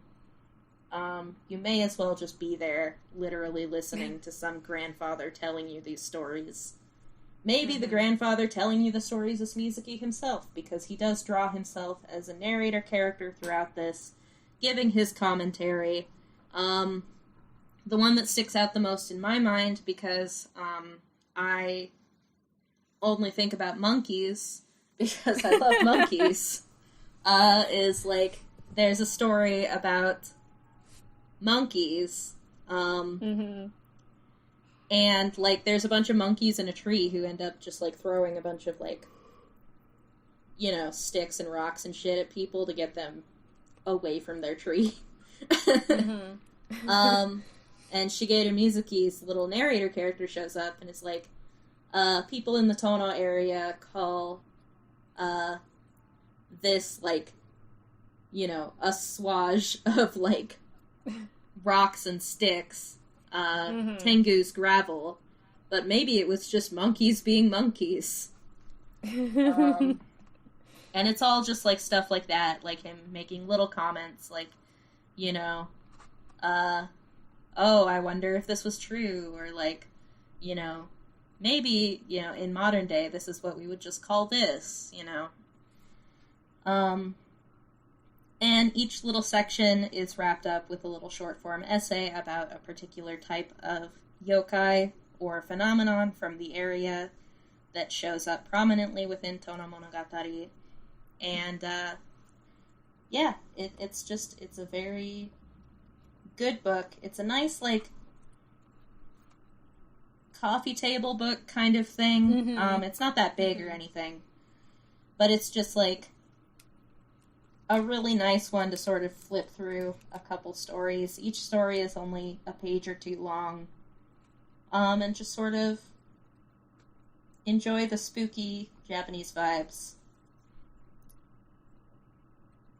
Yes, very much. I think you hit the nail right on the head with, like, it's one that's great to flip through, even if you're not going to sit down and read the whole volume. It kind of might even diminish the experience if you just sit down and read it all at once, because it is just like a whole bunch of just weird little fairy tale, weird little happenings. Yeah, stories. Because like they don't. Yeah. Every once in a while, you'll get like a morality play or something, but most of them are just like, you know, my friend's dad, like this weird thing happened to him once. The end. The end. And you're, oh, okay. Like, cool. For those who are looking for like a plot, this isn't a book for them. There's not. It's just like there's no story to be told aside from like, oh, monster. Maybe we saw. Maybe just a trick of the light. Maybe just like. Maybe this old fisherman was just lying, you know? That's also a possibility. Maybe the wind did something. Like, I don't know. We heard the monster. It's like, yeah, but what if it was just the tree hitting the side of the house? And you're like, okay, but like, maybe but monster. Isn't it spookier to think it's a monster? Yeah. You know, you can definitely see how, like, people from the past might have thought it was a monster. Or at least gone around telling people that they thought it was a monster. Yeah, they're like, oh shit, I saw a monster. There's definitely a monster. And that's why my family's been acting weird. Or that's why the crops didn't do so well this year. Monster. Yeah, that's why I was gone for longer than I said I would be on my hunting trip. Monster. Monster. Yeah, it's a weird little curiosity that I feel like is going to be very niche in, like, who's into it, but, it is, like, the godfather of yokai manga adapting a very important collection of yokai stories, and it's, if you are a yokai fan, if you like yokai, if you're interested in yokai, I would consider it a must-read. Absolutely. Yes. Once again, Ray, we make up 25% of sales. And that's okay. That's okay. Zach Davison buying copies for all of his friends is the other 75%. And that's okay, too. Yes. So my number 3 is very thematically different from Ray's. But this is a title that I know she was considering putting on her list as well. And this is My Love Mix-Up by Aruko and Wataru Hinekura. This is being put out by Shoujo Beat, translated by Jan Cash. And so this is... the art is done by the same person as My Love Story. And this is one of the series that I wanted to spotlight the art from that earlier question, because it is so expressive. Like, the comedic faces in this manga are fabulous. They're so good. They're so good. It's just like, Aruko's gone completely hog wild in this series. Yes. Off her rocker. So this is, if you're not familiar with this, it did get quite a bit of buzz when Shoujo Beat licensed it, for a good reason. This is a story about a high school boy, Aoki, who has a crush on one of the girls in his class, Hashimoto. But one day, but he's never told her, you know, he's just kind of the goofy guy. Nobody really takes him seriously. He's a little bit of, he's just like nice. He's like the nice. Yeah, he's class. A nice guy. He's a bit of a goofball dummy, but like, you know, nothing too out there or super popular or anything. He's just a pretty typical guy. But one day he picks up her eraser during class, and he secretly sees the name of another boy in their class written on this eraser, Ida. Who's a boy who sits like a couple seats ahead of him. He's very cool, even-tempered. He's kind of like the tall, stoic type. And he's like, oh my god, this is her crush. Like, I can't let her know that I know. It says Ida on her eraser with a little heart.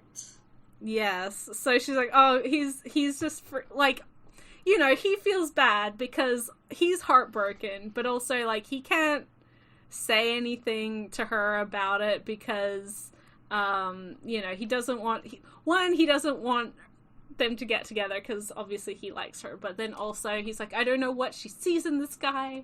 So, and then through some other shenanigans, this basically Ida boy, like, so like Aoki has the eraser by his desk, right? And then Ida ends up with the eraser and thinks that it's Aoki's eraser. Yes, and so he thinks that Aoki's, like, into him, and he's like, oh my god, I never realized his feelings this whole time. Yeah, I've never considered this. I really want to give you some serious consideration, because it would be very rude not to, but I've just never considered this as a possibility. Exactly. Meanwhile, this kid, our main character, he's like nursing a broken heart because like he knows that the girl he likes doesn't like him back, but also he's caught up in this misunderstanding where the boy that she likes thinks that he likes him, and he's like, no, I don't, like, how do I explain this, but I also don't want to like tell this guy that that's the girl's eraser because it's not my place to like share her feelings with him. So he kind of like ends up playing along with all of this until he just ultimately like starts spending more time with Ida, and then just over time starts like falling for him for some feelings. He catches feelings, especially because Ida is like taking this thing so seriously and is like actually putting in a lot of like thought and consideration into what he thinks is Ida's or Aoki's feelings, and so ultimately like he recovers from his broken heart over Hashimoto by like accidentally kind of falling in love with Ida, but then he's like, oh no, but now we have the feelings for the same boy, and then plot twist at the end of the book, we find out that it wasn't Ida whose name was on the eraser, because this eraser had been used. It was because his Ida, Aoki's stupid dumbass friend who Akun, like the whole book. His name was Ida. Ida, who, like, because the A from the beginning of his name had been worn away because obviously an eraser. And so it's like, oh my god, this whole thing was just a one big misunderstanding, but now he's left here with feelings for this other boy, and this other boy who's, like, actually considering it, and you're like, oh my god. Yeah, brilliant. And he's got, like, a perfect little ally, because, like, he told Hashimoto that, like, they're into the same boy. Oh, doesn't Hashimoto think that he's also into Ida? I don't remember, but it's just like, she's like 100% supportive. She's like, oh, you have feelings for a boy, that's totally fine. Like, I will be here for you. And I'm like, oh, girl, what a good friend. So this is... They, like, bond over how cool their respective boy is. Each thinking they're talking about the same person. Yes. I think it's, like, the comedy of it is, like, compounded by the fact that Akun is, like, awful. He's just the worst. He's just, like, the biggest dumbass, like... That one kid. We've all known that kid in high school. That right? Kid. Like, just that dumbass friend. I love the part where it's like, I don't remember who was... Ida, I think, was asking about Aoki from Akun, and it shows, like, the list of the things that Akun cares about. And he's like, yeah, I guess we're, like, totally buddies, and, like, picking his nose and shit, and it shows, like, a list of, like, things that Akun cares about. Number 174, potato skins. Number 175, Aoki. His best friends, like his one best friend. You're like, oh, cool. But there's great. In this first volume, we have, they have to do Cinderella for their school festival, and Aoki ends up having to play Cinderella across from Ida, who's playing Prince Charming. Like, this is a whole bunch of shenanigans. It's great. It's hilarious. If you enjoy my love story, it's got a lot of that comedic vibe. It's just wonderful. This is bisexual disaster, the manga. Like, full on. I loved it. Yeah. And honestly, like, I was so distrustful at first because I kept hearing people be like, oh, it's, like, so bisexual, but they were all, like, straight people saying it, so I was like, no offense, but I don't trust y'all at all. I was like, it's gonna be the most, like, queer-baiting bullshit ever, so I was, like, kind of reluctant. But I was like, I mean, it's the bisexual shoujo manga, obviously. I, as a bisexual, have to read it. And I like Aruko, so I read it. And I started off, like, so skeptical through the first couple chapters, but then it just, like, was so much more bisexual than I had ever dreamed. And I hope that it continues in that direction for future volumes.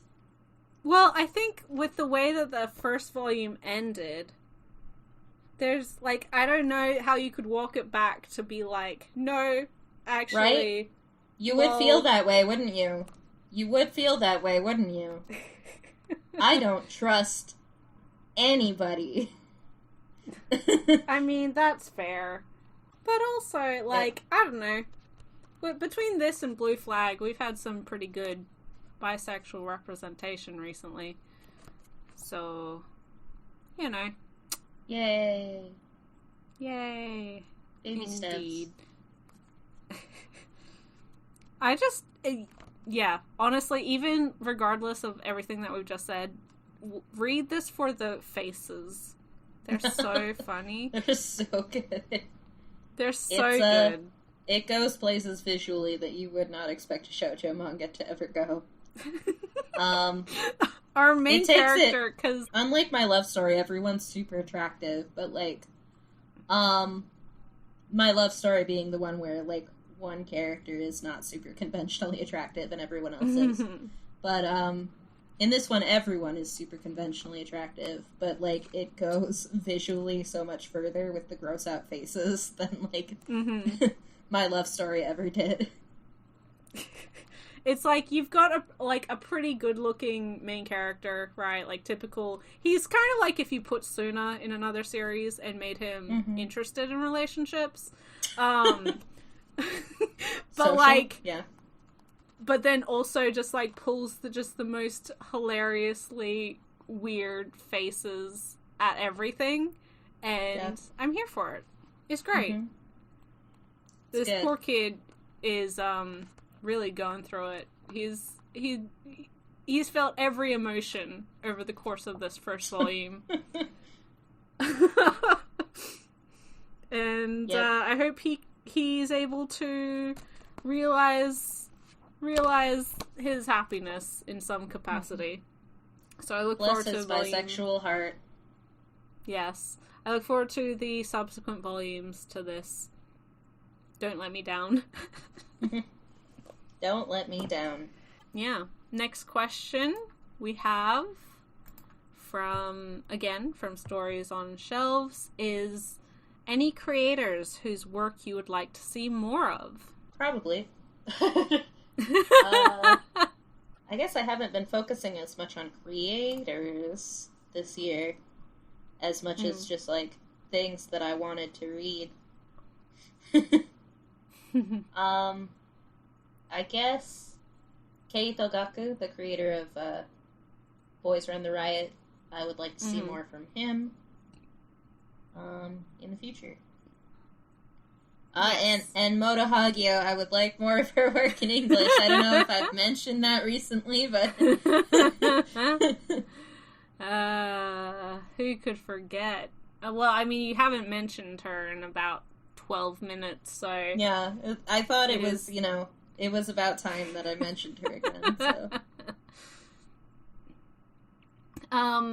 Not a recently debuted series or anything, but I would really like to see more from, what is his name? From Kintetsu Yamada, of Sweat and Soap creator, because I think there's a lot of potentially interesting stuff that he's done. I know that he has a upcoming short story book, which has an extra chapter from Sweat and Soap in it as well. Mm-hmm. So I'd like, if nothing else, I'd like that licensed in some capacity, because I am always here for more Sweat and Soap content. And yeah, I mean, we've gotten so much. I feel like, I mean, I want also the newer series from Yuki Kamitani as well, because they are working on a series currently, and I want that, which is even the more long shot, to be licensed. But one day, I live with hope in my heart. That's good. We must never give up hope. Never. Shonen Note finally got licensed. Anything could happen. If you didn't notice us screaming about it on every social media, it's truly the highlight of the year. And it hasn't even been released yet.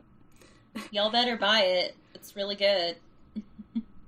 If you listen to this podcast and you don't buy Shonen Note, after everything we've done for you, I don't think we can be friends anymore. We're not friends anymore. It's a personal betrayal of me as an individual and G as an individual. We have another question from Stories on Shelves is, any series that surprised you?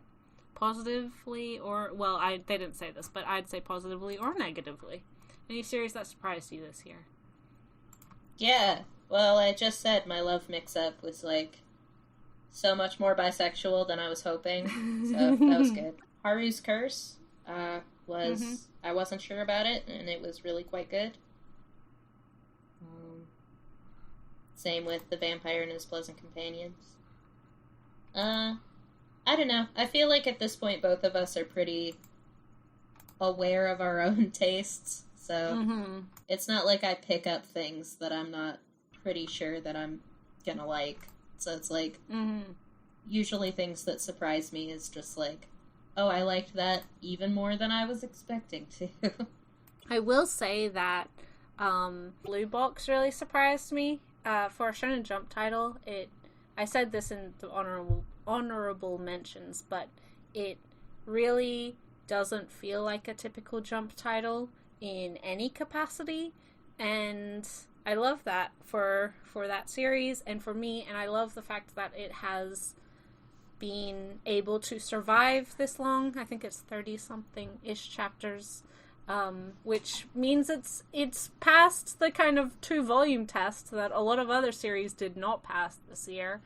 So, yeah, if you are interested in a series that balances its romance and sports story really, really well, if you want a series that's really easily accessible, or you're missing a sports series after Haikyuu's ended, because it focuses a lot on the romance and the friendship potential, but it does take the sport seriously too, but not to, it's not a Haikyuu or a Kuroko's basketball. It's not just about the sports, but it's also not a Nisekoi or something where it's just about the romantic shenanigans that these characters may be getting into. In fact, there's really no shenanigans whatsoever. I'd say it's what if there was a stronger sports element in something like Blue Flag, with a more like heterosexual, focus on. It's really, really good and really sweet. And I liked it from the very first moment, and it's been nothing but fabulous. And also, my number one for this list is also something that I knew I would probably like, but was just even better than I think anyone expected. So I will leave my thoughts till then. Cool. And with that, on to our number twos, which my number two is not a shock to anyone who's been paying attention to my Twitter at all this year. This is Kageki Shoujo by Kumiko Saiki, published by Seven Seas and translated by Katrina, and I'm very sorry for how I'm going to pronounce this, but Leonodakis? I'm sorry that I don't know how to pronounce your last name, but she is on Twitter, so you can follow her. Yeah, Kageki Shoujo. We got the prequel volume for this series before it switched magazines in Japan last year under the title Kageki Shoujo: The Curtain Rises. But this year we started getting the real actual thing, I guess. It's kind of a weird circumstance. Because really the thing that we call a prequel is just the start of the story. Like, you really do need to start with the prequel and then move into the first volume. I think it's probably made with the expectation that you could start with volume 1 if you really wanted to. But, like, just buy the extra book. Like, there's no reason not to. So, yeah, this is the story of a girl named Sarasa, and a girl named Ai, Narata Ai, who end up being roommates at the dorms of the illustrious, historied Koka Academy of Musical and Theatrical Arts, which is the school to get into the Koka. What do they call it? I think they call it like the Koka acting troupe or something. The Koka Review. Something along that. But this Koka acting troupe is the actual real-life Takarazuka Review with the serial numbers filed off. It's the same thing. It's got 4 main troops instead of 5. But it's the same thing. It's, for legal reasons, it's different, right? The Takarazuka Review is a all-female theater troupe in Japan that has been around for over 100 years now in the city of Takarazuka in Hyogo Prefecture. It's very known for its extremely elaborate Broadway-style musicals and Las Vegas-style reviews, as well as its system of splitting its actresses up into otokoyaku, or male-playing actresses who chop their hair short and tend to be very tall, and musume-yaku, or female-playing actresses. So, yeah, that's what Takarazuka is, and it's also what Koka is. And to get into the review, basically you have to go through 2 years of the music school, which is famously harder to get into than Tokyo University. So we start off with sort of, and also each class that comes in is only 40 kids, so There's like 80 kids in the school at any given time. And it's extremely highly competitive. Everyone's very busy all the time. They're learning acting, singing, and multiple different kinds of stage dance.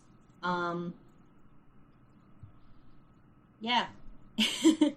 So we start with Sarasa and I, as well as the other girls, coming into this new class. Sarasa and I are your classic, like, sports anime archetypes. They're complete opposites, right? Sarasa is just an absolute gem. She's super tall, and she's got just, like, this incredible star power, you know? It's just, like, she doesn't know anything about Koka, but, like, she's got it, you know? She's just got something about her. That girl's gonna make it to the top. She is desperate. She loves the Rose of Versailles. She's a huge otaku.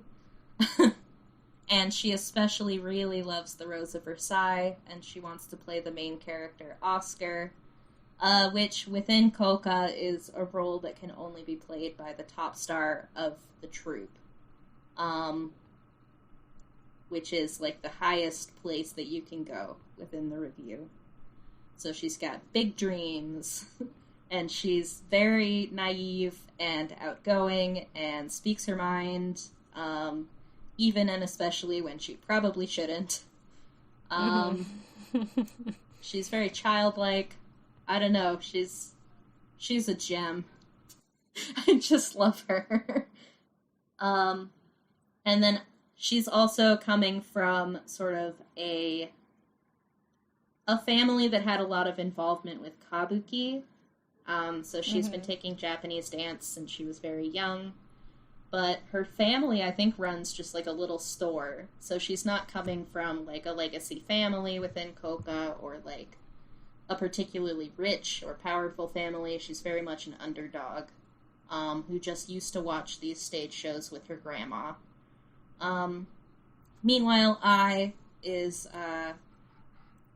like an ex-idol. She was in this universe's version of AKB48, essentially, where she was known as being sort of a kudere type of character. She never smiled. And she had sort of a traumatic run-in with a fan, that is also related to her family trauma. This comes up in the prequel. We basically get her backstory. But it led her to graduate from being an idol, and instead she came to Koka Academy so that she could be in this beautiful garden with no men whatsoever. There is one guy that she sort of trusts, but that's just because he's a family member. He's one of the teachers. But otherwise, she just does not want any man stench in her life for the foreseeable future. And she also is very standoffish. She doesn't want any of this friend business. She's not here to make friends, you know. But as we saw in the prequel, we've already had the sort of development where she ended up being roommates with Sarasa and went through this whole arc where she decided that actually Sarasa is going to be her first friend, and they're going to be best friends, and she just does not know how to be a friend, how to have a friend, and the entire first 2 volumes of this manga, she's just, like, so wonderfully, wholesomely confused about how to be Sarasa-chan's best friend. And it's so cute.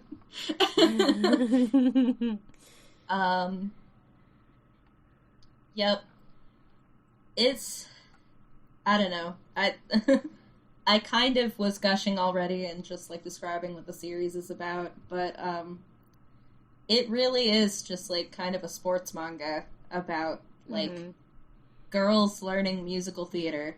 And, I mean, if, like, I'm sure G knows from me just, like, gushing on and on about Takarazuka, that it's basically sports. Like, Mm-hmm. following it is basically sports. So it fits the structure very well.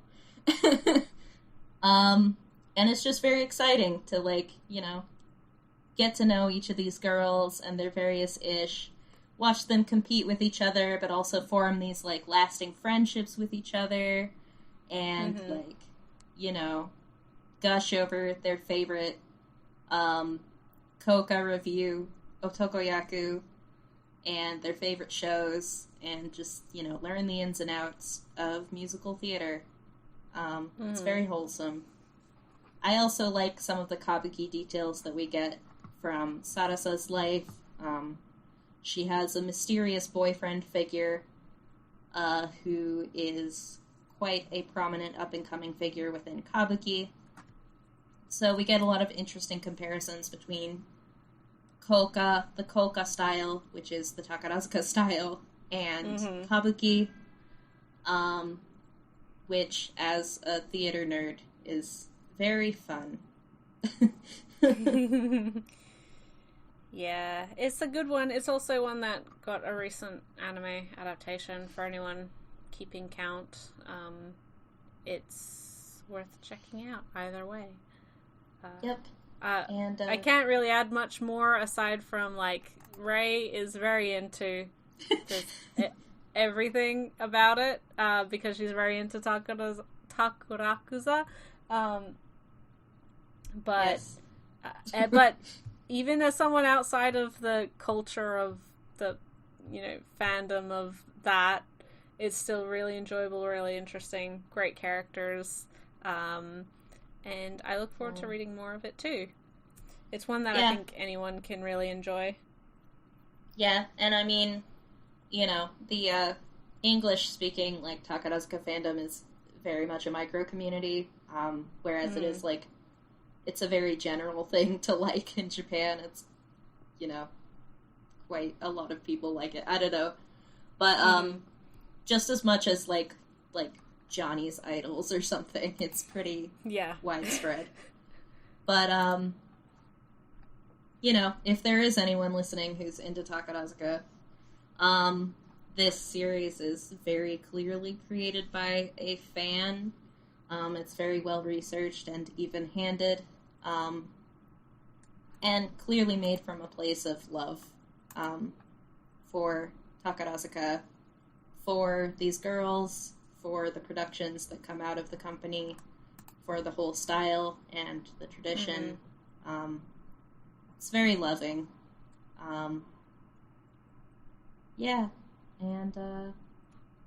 also, like, both the manga and the anime reference a lot of actual Takarazuka productions, which are fun little Easter eggs to find. So. Also, this world's Koka review seems to have actually gotten the rights to Andrew Lloyd Webber's Phantom of the Opera, which Takarazuka has not bothered paying for those rights, because Andrew Lloyd Webber does not let those rights go cheap. My number 2 is a new release from a creator that I love dearly. It was a highly anticipated release for me and did not disappoint. 2 volumes already out in English, again from Seven Seas. And this is Die Dark by Q Hayashida. And translated by Daniel Komen, I think. Komen. This is the story of I think he's a 14-year-old boy called Sanko, who lives in this, like, dystopic space future. Dark magic, dark humor, very Q Hayashida. If you're familiar with Dorohedoro, she's the creator of that.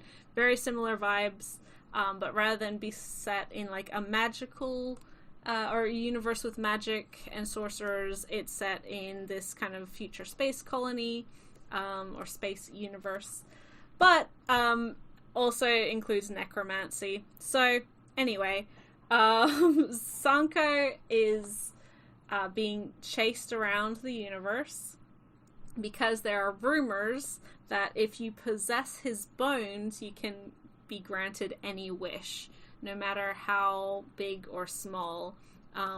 So he's constantly being followed by people who want to kill him, and it's only because of his own, like, quick wits and fight, as well as his, like, he has a skeleton backpack kind of,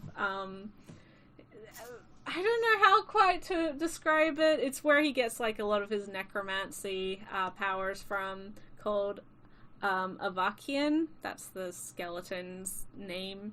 And so those together, they prevent him from being murdered. And then they just, you know, noodle around space and you know, spend time together. And it's weird and just completely, like with Dorohedoro, that it's like hyper violent. There's a lot of gore, a lot of action, a lot of 14-year-old boys who look like they're 27. It's great. I love it. Volume 2, they basically go to, like, a necromancy IKEA trip. It's fantastic. His best friend is Shin Death, which is basically just, like, the form of death, who's also, like, kind of a hot lady, who just eats souls and bodies and stuff, and they just hang out, and he's just like, I'm just trying to be a 14-year-old boy, but also people are trying to murder me constantly. There's not a huge amount of plot as of yet, aside from, like, yeah, people are trying to kill him, he's trying to not get killed. But honestly, that's all you really need in a story, or from a creator like Hayashida. It's funny, it's fun, it's got, despite being, you know, the super violent, out there, gory, like, everything, off the walls, bizarre series, it's also really sweet and lovely, great found family elements. It's just fantastic. And if you like Dorohedoro, absolutely try Die Dark. It's great. Right on. And then our last question of the podcast is, finally, from Stories on Shelves. Any trends you've noticed in this year's debuts? I will once again echo cat manga. So much cat manga. Also just, like, man, so many isekai. Like, where do they keep coming from? Like, just... They make money, Ray. But where do they come from? It's like... I don't know. You release one and, like, 3 more just, like, grow in its place. It is the crazy Hydra of the manga / light novel world. It's incredible. All of them are about, like... They all have their own, like, lingo now, too. It's like, I cannot follow it. I can't follow these kids. These kids and their manga. That, and also, like, similarly in light novels, which have come, we've seen a transition to manga as well, is, again, these, like, reincarnated villainess stories. Yeah. Which, like, crossover with isekai sometimes, stuck in it, or, like, reincarnated into an otome game. But there's just a lot of that. And also, like, in a more serious note of stuff, like, I'm actually interested in, there's been a bunch of, like, autobiographical memoir stuff that's been licensed recently. There's just a lot. More LGBT stuff, more queer creators, more queer translators, which is also great. Yep. Also, you know, like, classic manga, it's nice to see. Usually getting 1 or 2 of those per every, like, big licensing event, so that's nice. We've also seen a huge amount of, like, pretty much everything that's gotten an adaptation or is getting an adaptation has been licensed as well. Like, whether that be an anime on Netflix or Crunchyroll or Funimation or hell, Disney Plus, like, all of them. if they're available to watch as a cartoon, you will absolutely be able to read the comic within like a very short period of that cartoon being available. Yeah, that as well. Before we get into our number ones for 2021, a couple of people sent in their favorite series for the year. Lum Ranmayasha sent in, I still need to catch up on all the new releases I wanted to read this year. Same, Lum, same. But I thought this was a really great year for queer manga like I Think Our Son is Gay, Boys Run the Riot, and Even Though We're Adults. And classic manga like Fist of the North Star, Gorenger, and Toriyama's Manga Theater, which absolutely, I think we've kind of covered majority of. We mentioned our classic manga just then, and then we've talked about a couple of those as well. Yeah, I do need to get Gorenger because I do like Ishinomori, and I want to read more of his stuff. So yeah, we've seen such a huge range of stuff being licensed, like absolutely everything, which is good, very good. And the other person who sent in some of their interesting or favorite debuts from 2021 is Cho at Cho Desu, who said, for a couple 2021 debuts in English at least that I found interesting was Golden Japanesque, which is a romance series, and Love and Heart, which is a romantic thriller, which I have read both of those. Golden Japanesque is fine. I'm not really that interested in continuing it personally. It's like, oh, a girl who's, got foreign features is being treated badly in historical Japan, and then she meets a boy who thinks she's beautiful, and so now that's the romance. And then Love and Heart is like, oh, I'm a university student, and a boy who used to live next door to me in, like, when we were kids, he's now going to be living with me after because he used to live in America. He ran into my mom, who is currently working in America, so he's going to be living with me. But rather than this being some kind of, I don't know, strange meet cute, there's kind of rumors that when he was the neighbor, like, the whole family died, like, they all commit suicide, and so what's up with that? And he has somewhat of a much more sinister, possessive interest in this girl than may seem initially the case. So yeah, those are those two. Interesting. Cool. But number one. Number one. For us, G, would you like to start? Alright. This is a series, well, it's a single volume. This is not currently in print, although I do expect Viz to announce a license, like a print license for this very, very soon. If not before the end of the year, then very soon into next year. And that is the one-shot story, complete story, Look Back by Tatsuki Fujimoto, and translated on the Shonen Jump app and Manga Plus and all of these, platforms by Amanda Haley. This is the story of two girls who live out in the country. Our main character, she's very much a self-proclaimed artist. She draws little comics for her class, and distribution in the classroom quite often, in the school newspaper, things like that. And then, and is very proud of herself. Everyone tells her how great of an artist she is, and she kind of gets a really big head about that. But one day, another student submits a comic, or submits some art, and they get featured, and she's so jealous, and she's like, wow, this is actually really good, and who is this? And she finds out that it's the kid that, like, is never in school, right? Is just kind of a bit of a shut-in, never shows up at school. And so for a while, she's stewing in this jealousy. She's trying to get better at art to kind of beat this other artist who she's never really met or spent any time with. And then one day she ends up, because so many days away or sick or whatever, one of the teachers, I think, asks her to go, you know, give some handouts to this other kid.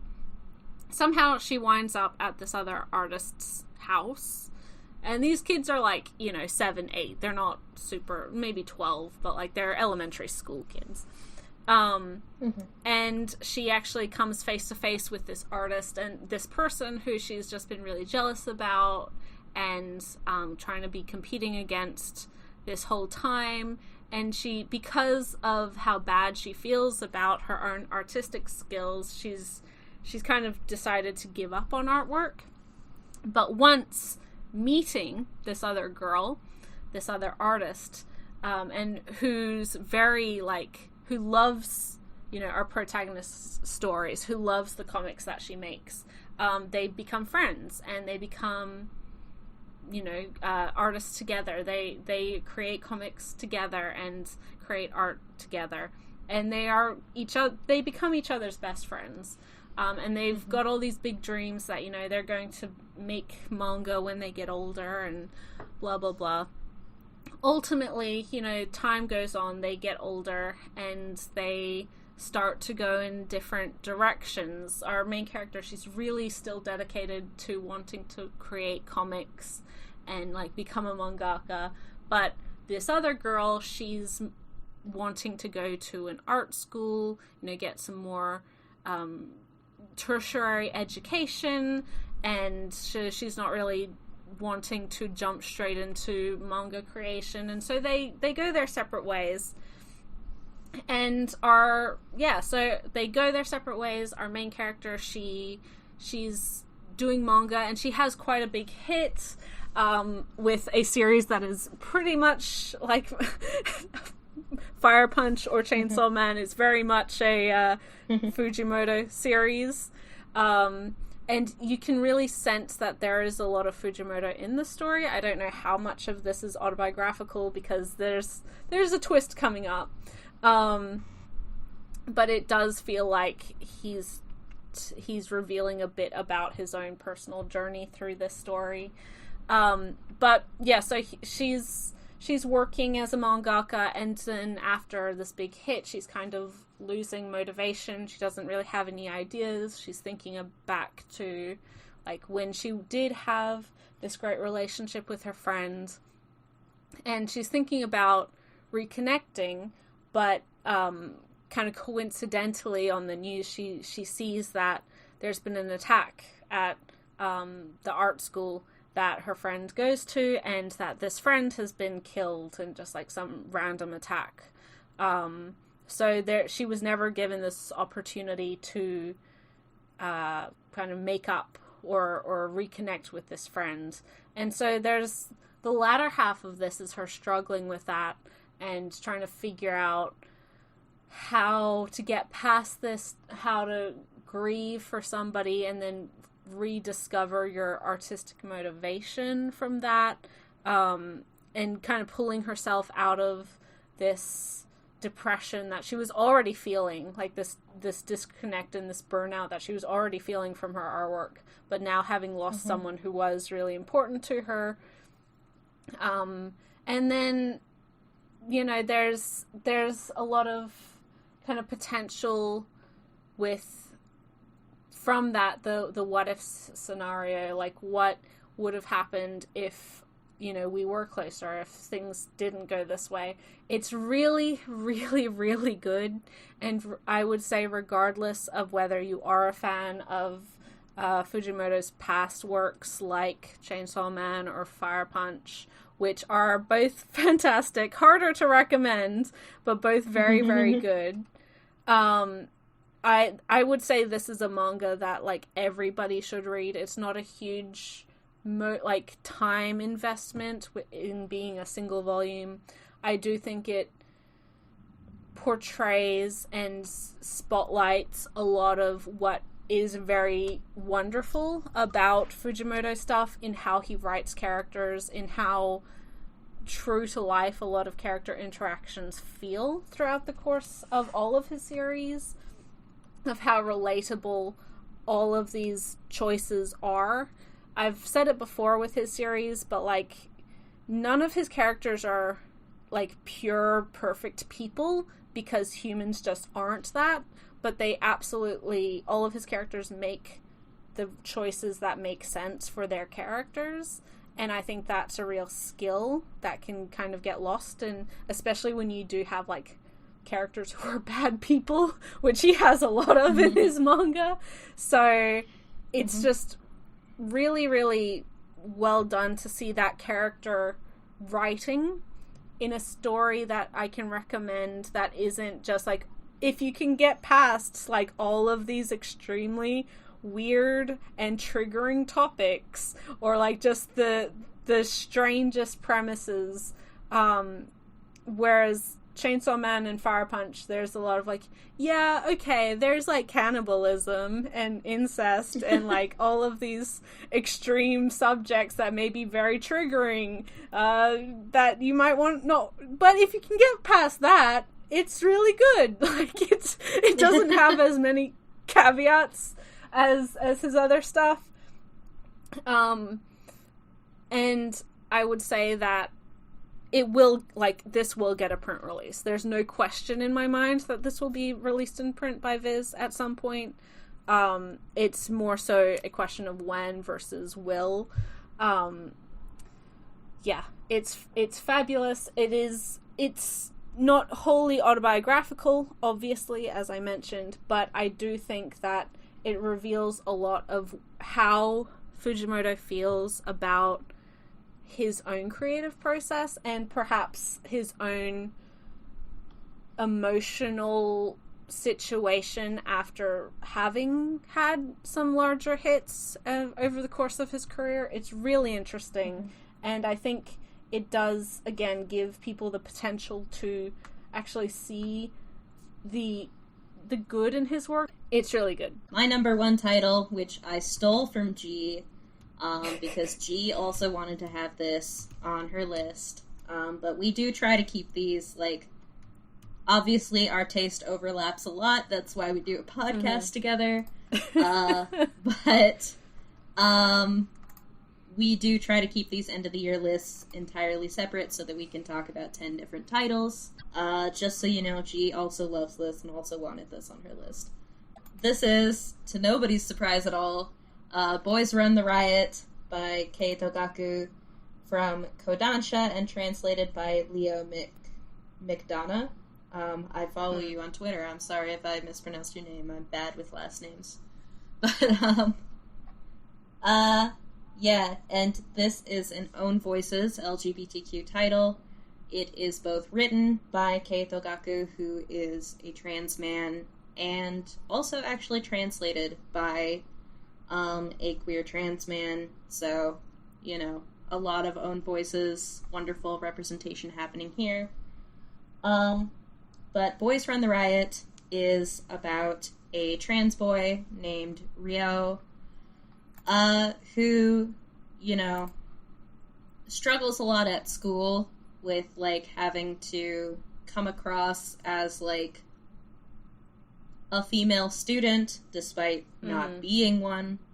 But, you know, once he gets out of school, you know, he loves, like, hitting the more fashionable streets of his area, and really rocking some great men's fashion, men's J fashion. And that's where he finds, like, his self-expression. That's where he feels the most comfortable, and just really thrives, is with fashion. And one day he is at one such, I think a pop-up store for a brand that he really likes that has never had a pop-up store before. He runs into this guy who's just this hulking man. Puberty hit real early for this kid. Like, yeah, like, damn. But, like, there, like, he's got a man bun going on. Nike kicks, like, this guy's hot shit. But they are reaching for the same shirt at the same time. It is fate, or at least that is what this boy thinks when he meets Ryo. He thinks this is destiny. And the next day at school, because it turns out, of course, that he is a new transfer student into Ryo's class. Hey, you want to start a brand with me? Because we've got the exact same taste. Yeah, Jin is like, hey, let's start a brand together. A band. A brand and a band. A brand together. A brand and a band. Just a brand. He's like, look, I'll handle all of, like, the business stuff. I know a whole bunch of, like, people in the biz. I know, like, all the social media stuff. I've got, like, 5,000 followers already. And,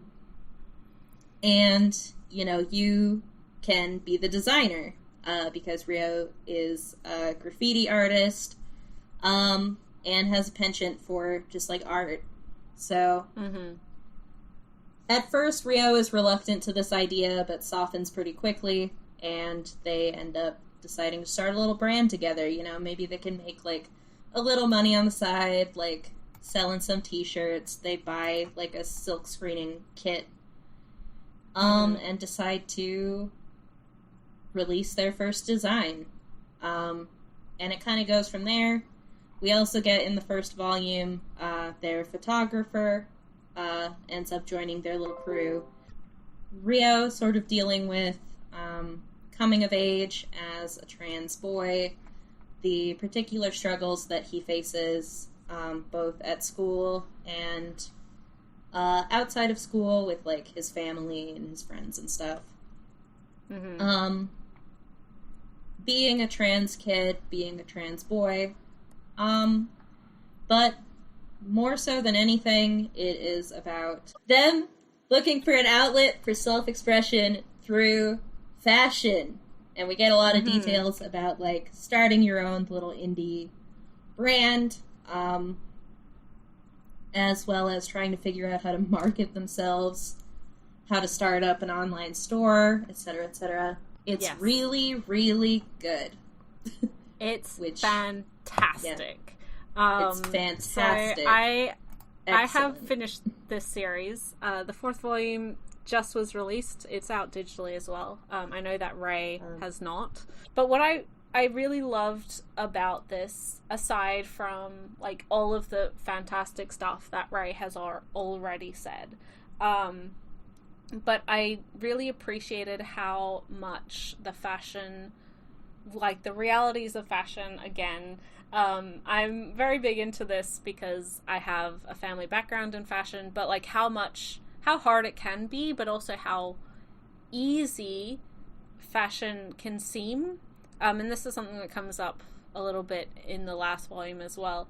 But, like, everyone thinks they can make something, and, like, when you're a teenager especially, it's like, oh, just, we're doing something for fun. But for a lot of people, well, hopefully everyone, clothing is how you express yourself, that self-expression that Ray mentioned, but even more so for, like, transgender folk who for a long time possibly were unable to, you know, present themselves the way that they personally wanted to express themselves, and that's why fashion is such a huge part of, I think, everyone's identity, and it does play to that, but more so in this, it's less so using fashion as an excuse to just show, like, oh, a gender expression, or, like, how we, you know, how people show who they are, and more so how it creates the image that we want to present to the world. Because everyone needs clothes, right? Hopefully, unless you're in a very, like, a nudist colony and you never leave. You never leave. You're just locked there forever. You just live in your nudist commune, which, more power to you if you do. But, like, most people need clothes, and some capacity. And knowing what to wear and being comfortable in what you wear is so freeing and important, and is such a huge point of joy for Ryo over the course of this series, in how he feels about himself and how people perceive him as well.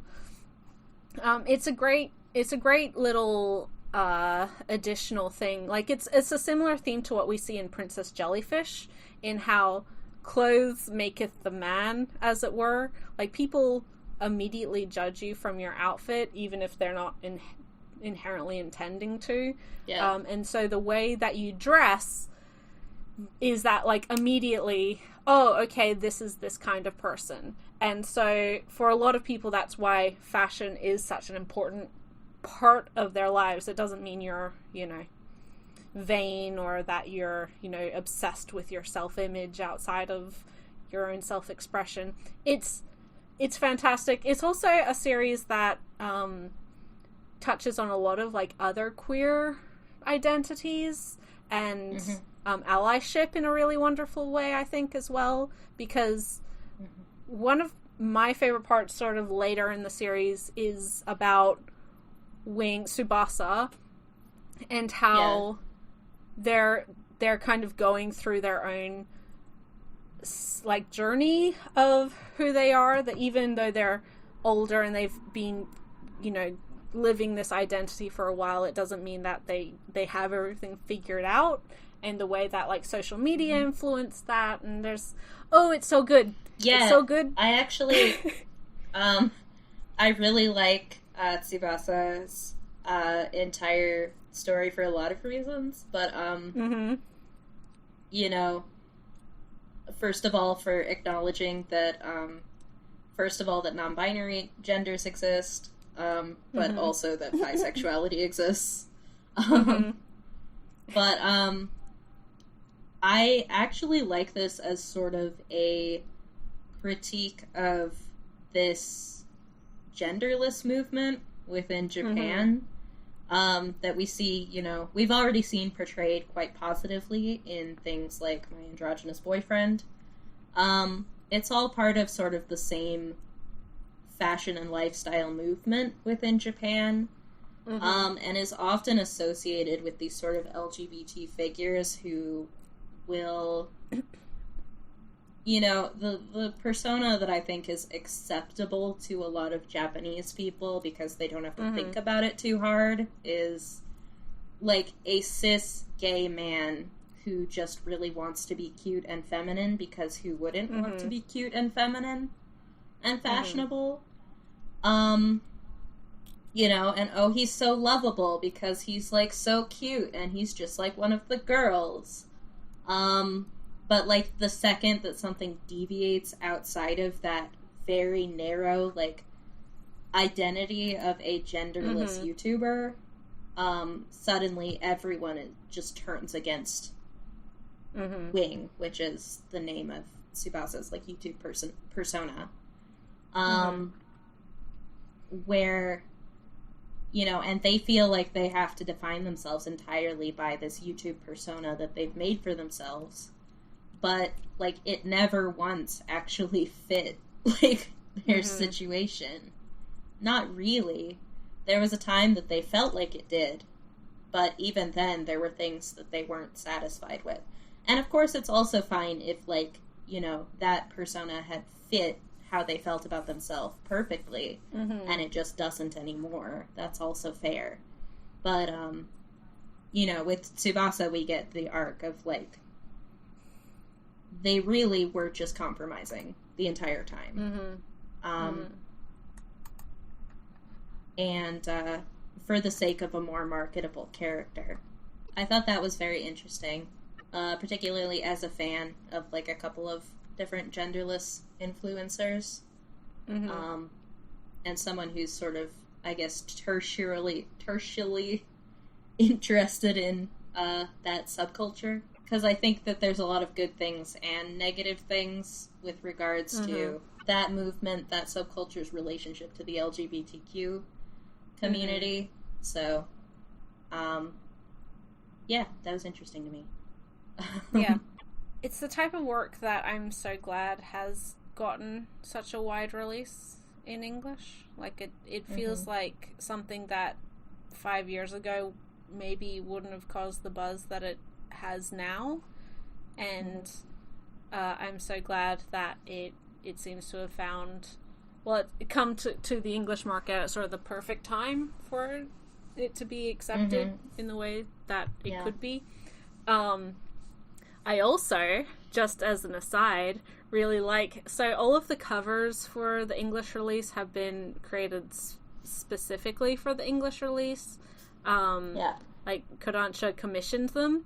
And if you look at them side by side, there's so the first volume has like a stripe, so it's in the middle where it's showing off a different scene compared to the rest of it. And as you go through the 4 books, that stripe gets wider and wider and wider until you get to the 4th volume, and it's just just one picture. And I think that's like maybe emblematic of how Ryo feels about himself and how he is his acceptance of himself and his presentation of himself is mirrored in the story. And I thought that was really cool. There's a lot of things that I like about how Ryo's story is handled here. I would say some of the things that stand out the most to me, like, we could keep talking for days, but just the last, couple little details, in terms of this as, we're seeing sort of better and better, representation in manga. I love the way that coming out is handled here as not just something that you do once, but an ongoing process, something that has to be done in different stages with different people. Sometimes you don't ever come out to some people. And, you might come out on one aspect before you come out about a different aspect to someone. It's all something that you have to gauge, as you go, and it's something that you're never really done doing, as a queer person, and I'm sure especially as a trans person. Absolutely. So, and I'm sure that comes from, Keito Gaku's own experience. But also, I like that this series isn't just, about Ryo being trans. To that point, obviously, a transgender character, being trans is always, a pretty major part of their character, but it's not wholly who they are, right? That was it. Yeah. That's what they have interests and stuff that they want to do. He's not just constantly fucking talking about oh my god, I'm trans. Did you know I'm trans, guy? Hey, guys. It's not necessary. Once he's in a place where he's actually able to live as himself and just be free to talk about whatever he wants with his friends who know him for who he is, then he just talks about the other things in his life that he cares about, because exactly he's free to do that. And I think that's one of the largest points in the final volume, is that now that Ryo has gotten to this point where he's comfortable with himself, all the other people in Boys Run the Riot, this brand, are familiar with him and are, don't have, they've always been very supportive and blah blah blah. They have to actually think about what they want their brand to be, what they want to actually express with their clothes, rather than just grabbing onto something or all of these things that they like and scattershotting it into the world. Yeah. They need an idea and theme, and that self-reflection that all 3 of these boys do, and the kind of theming that they put out, and then realizing if you are just focused on a transgender community or a queer community, that does bring your audience, that limits your audience. And was that really the audience that they were trying to want, customers that they wanted? I really loved that. Obviously I haven't seen the conclusion of that conversation yet, because I haven't read volume 4. But I really liked what it was starting to get into in Volume 3 with, like, you know, trying to find a market and, like, whether you want to be, like, an LGBTQ brand or whether they want to be, like, go for a wider audience than that. Go for a wider message than that. Whether they want to be the niche of, like, that would essentially be them choosing to continue to collaborate with the LGBT YouTuber, Wing, and continue to go forward as an LGBT brand that might give them immediate sales and immediate fans and up their numbers, you know, in a more quicker timeline, but would have that plateau in terms of its reach eventually.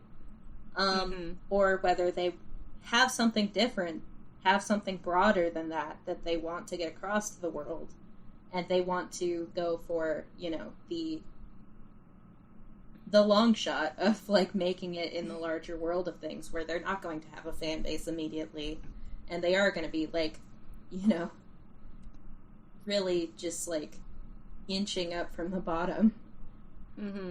But having that longevity of not just being built off of for lack of a better word, a gimmick. It's really well done. It's really well done. And everyone should go read it right now. That's all. Yep. Basically, in conclusion, that's 10 more series that you should go read right now. But especially this one. The second. Yes.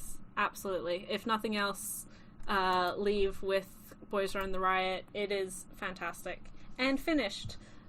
So get on that.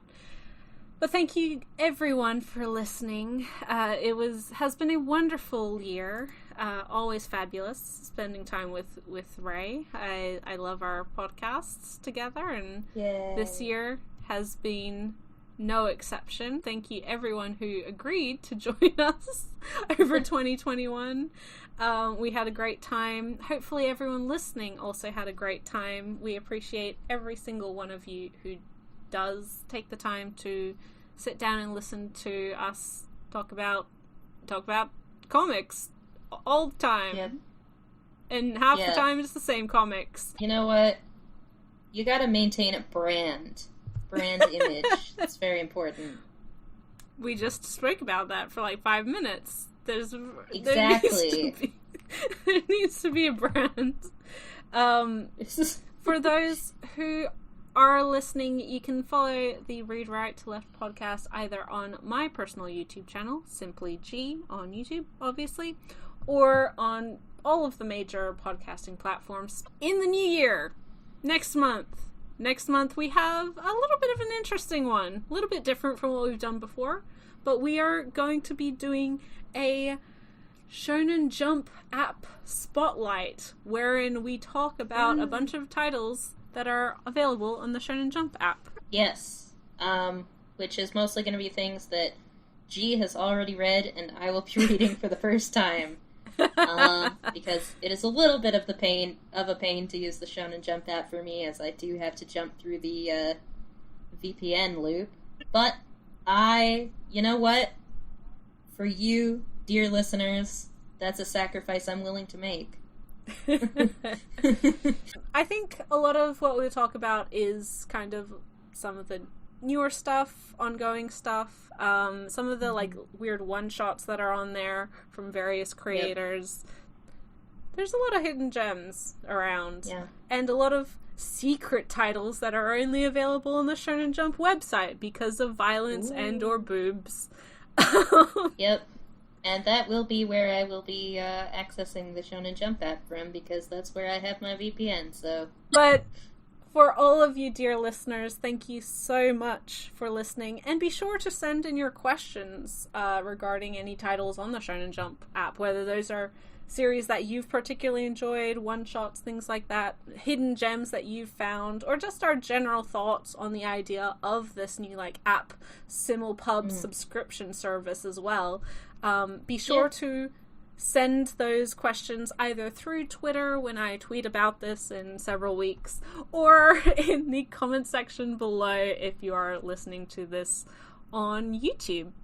But everyone, have a wonderful holiday season, whether you celebrate or not. A fantastic New Year's, and we will see you in 2022. Bye till then. Bye.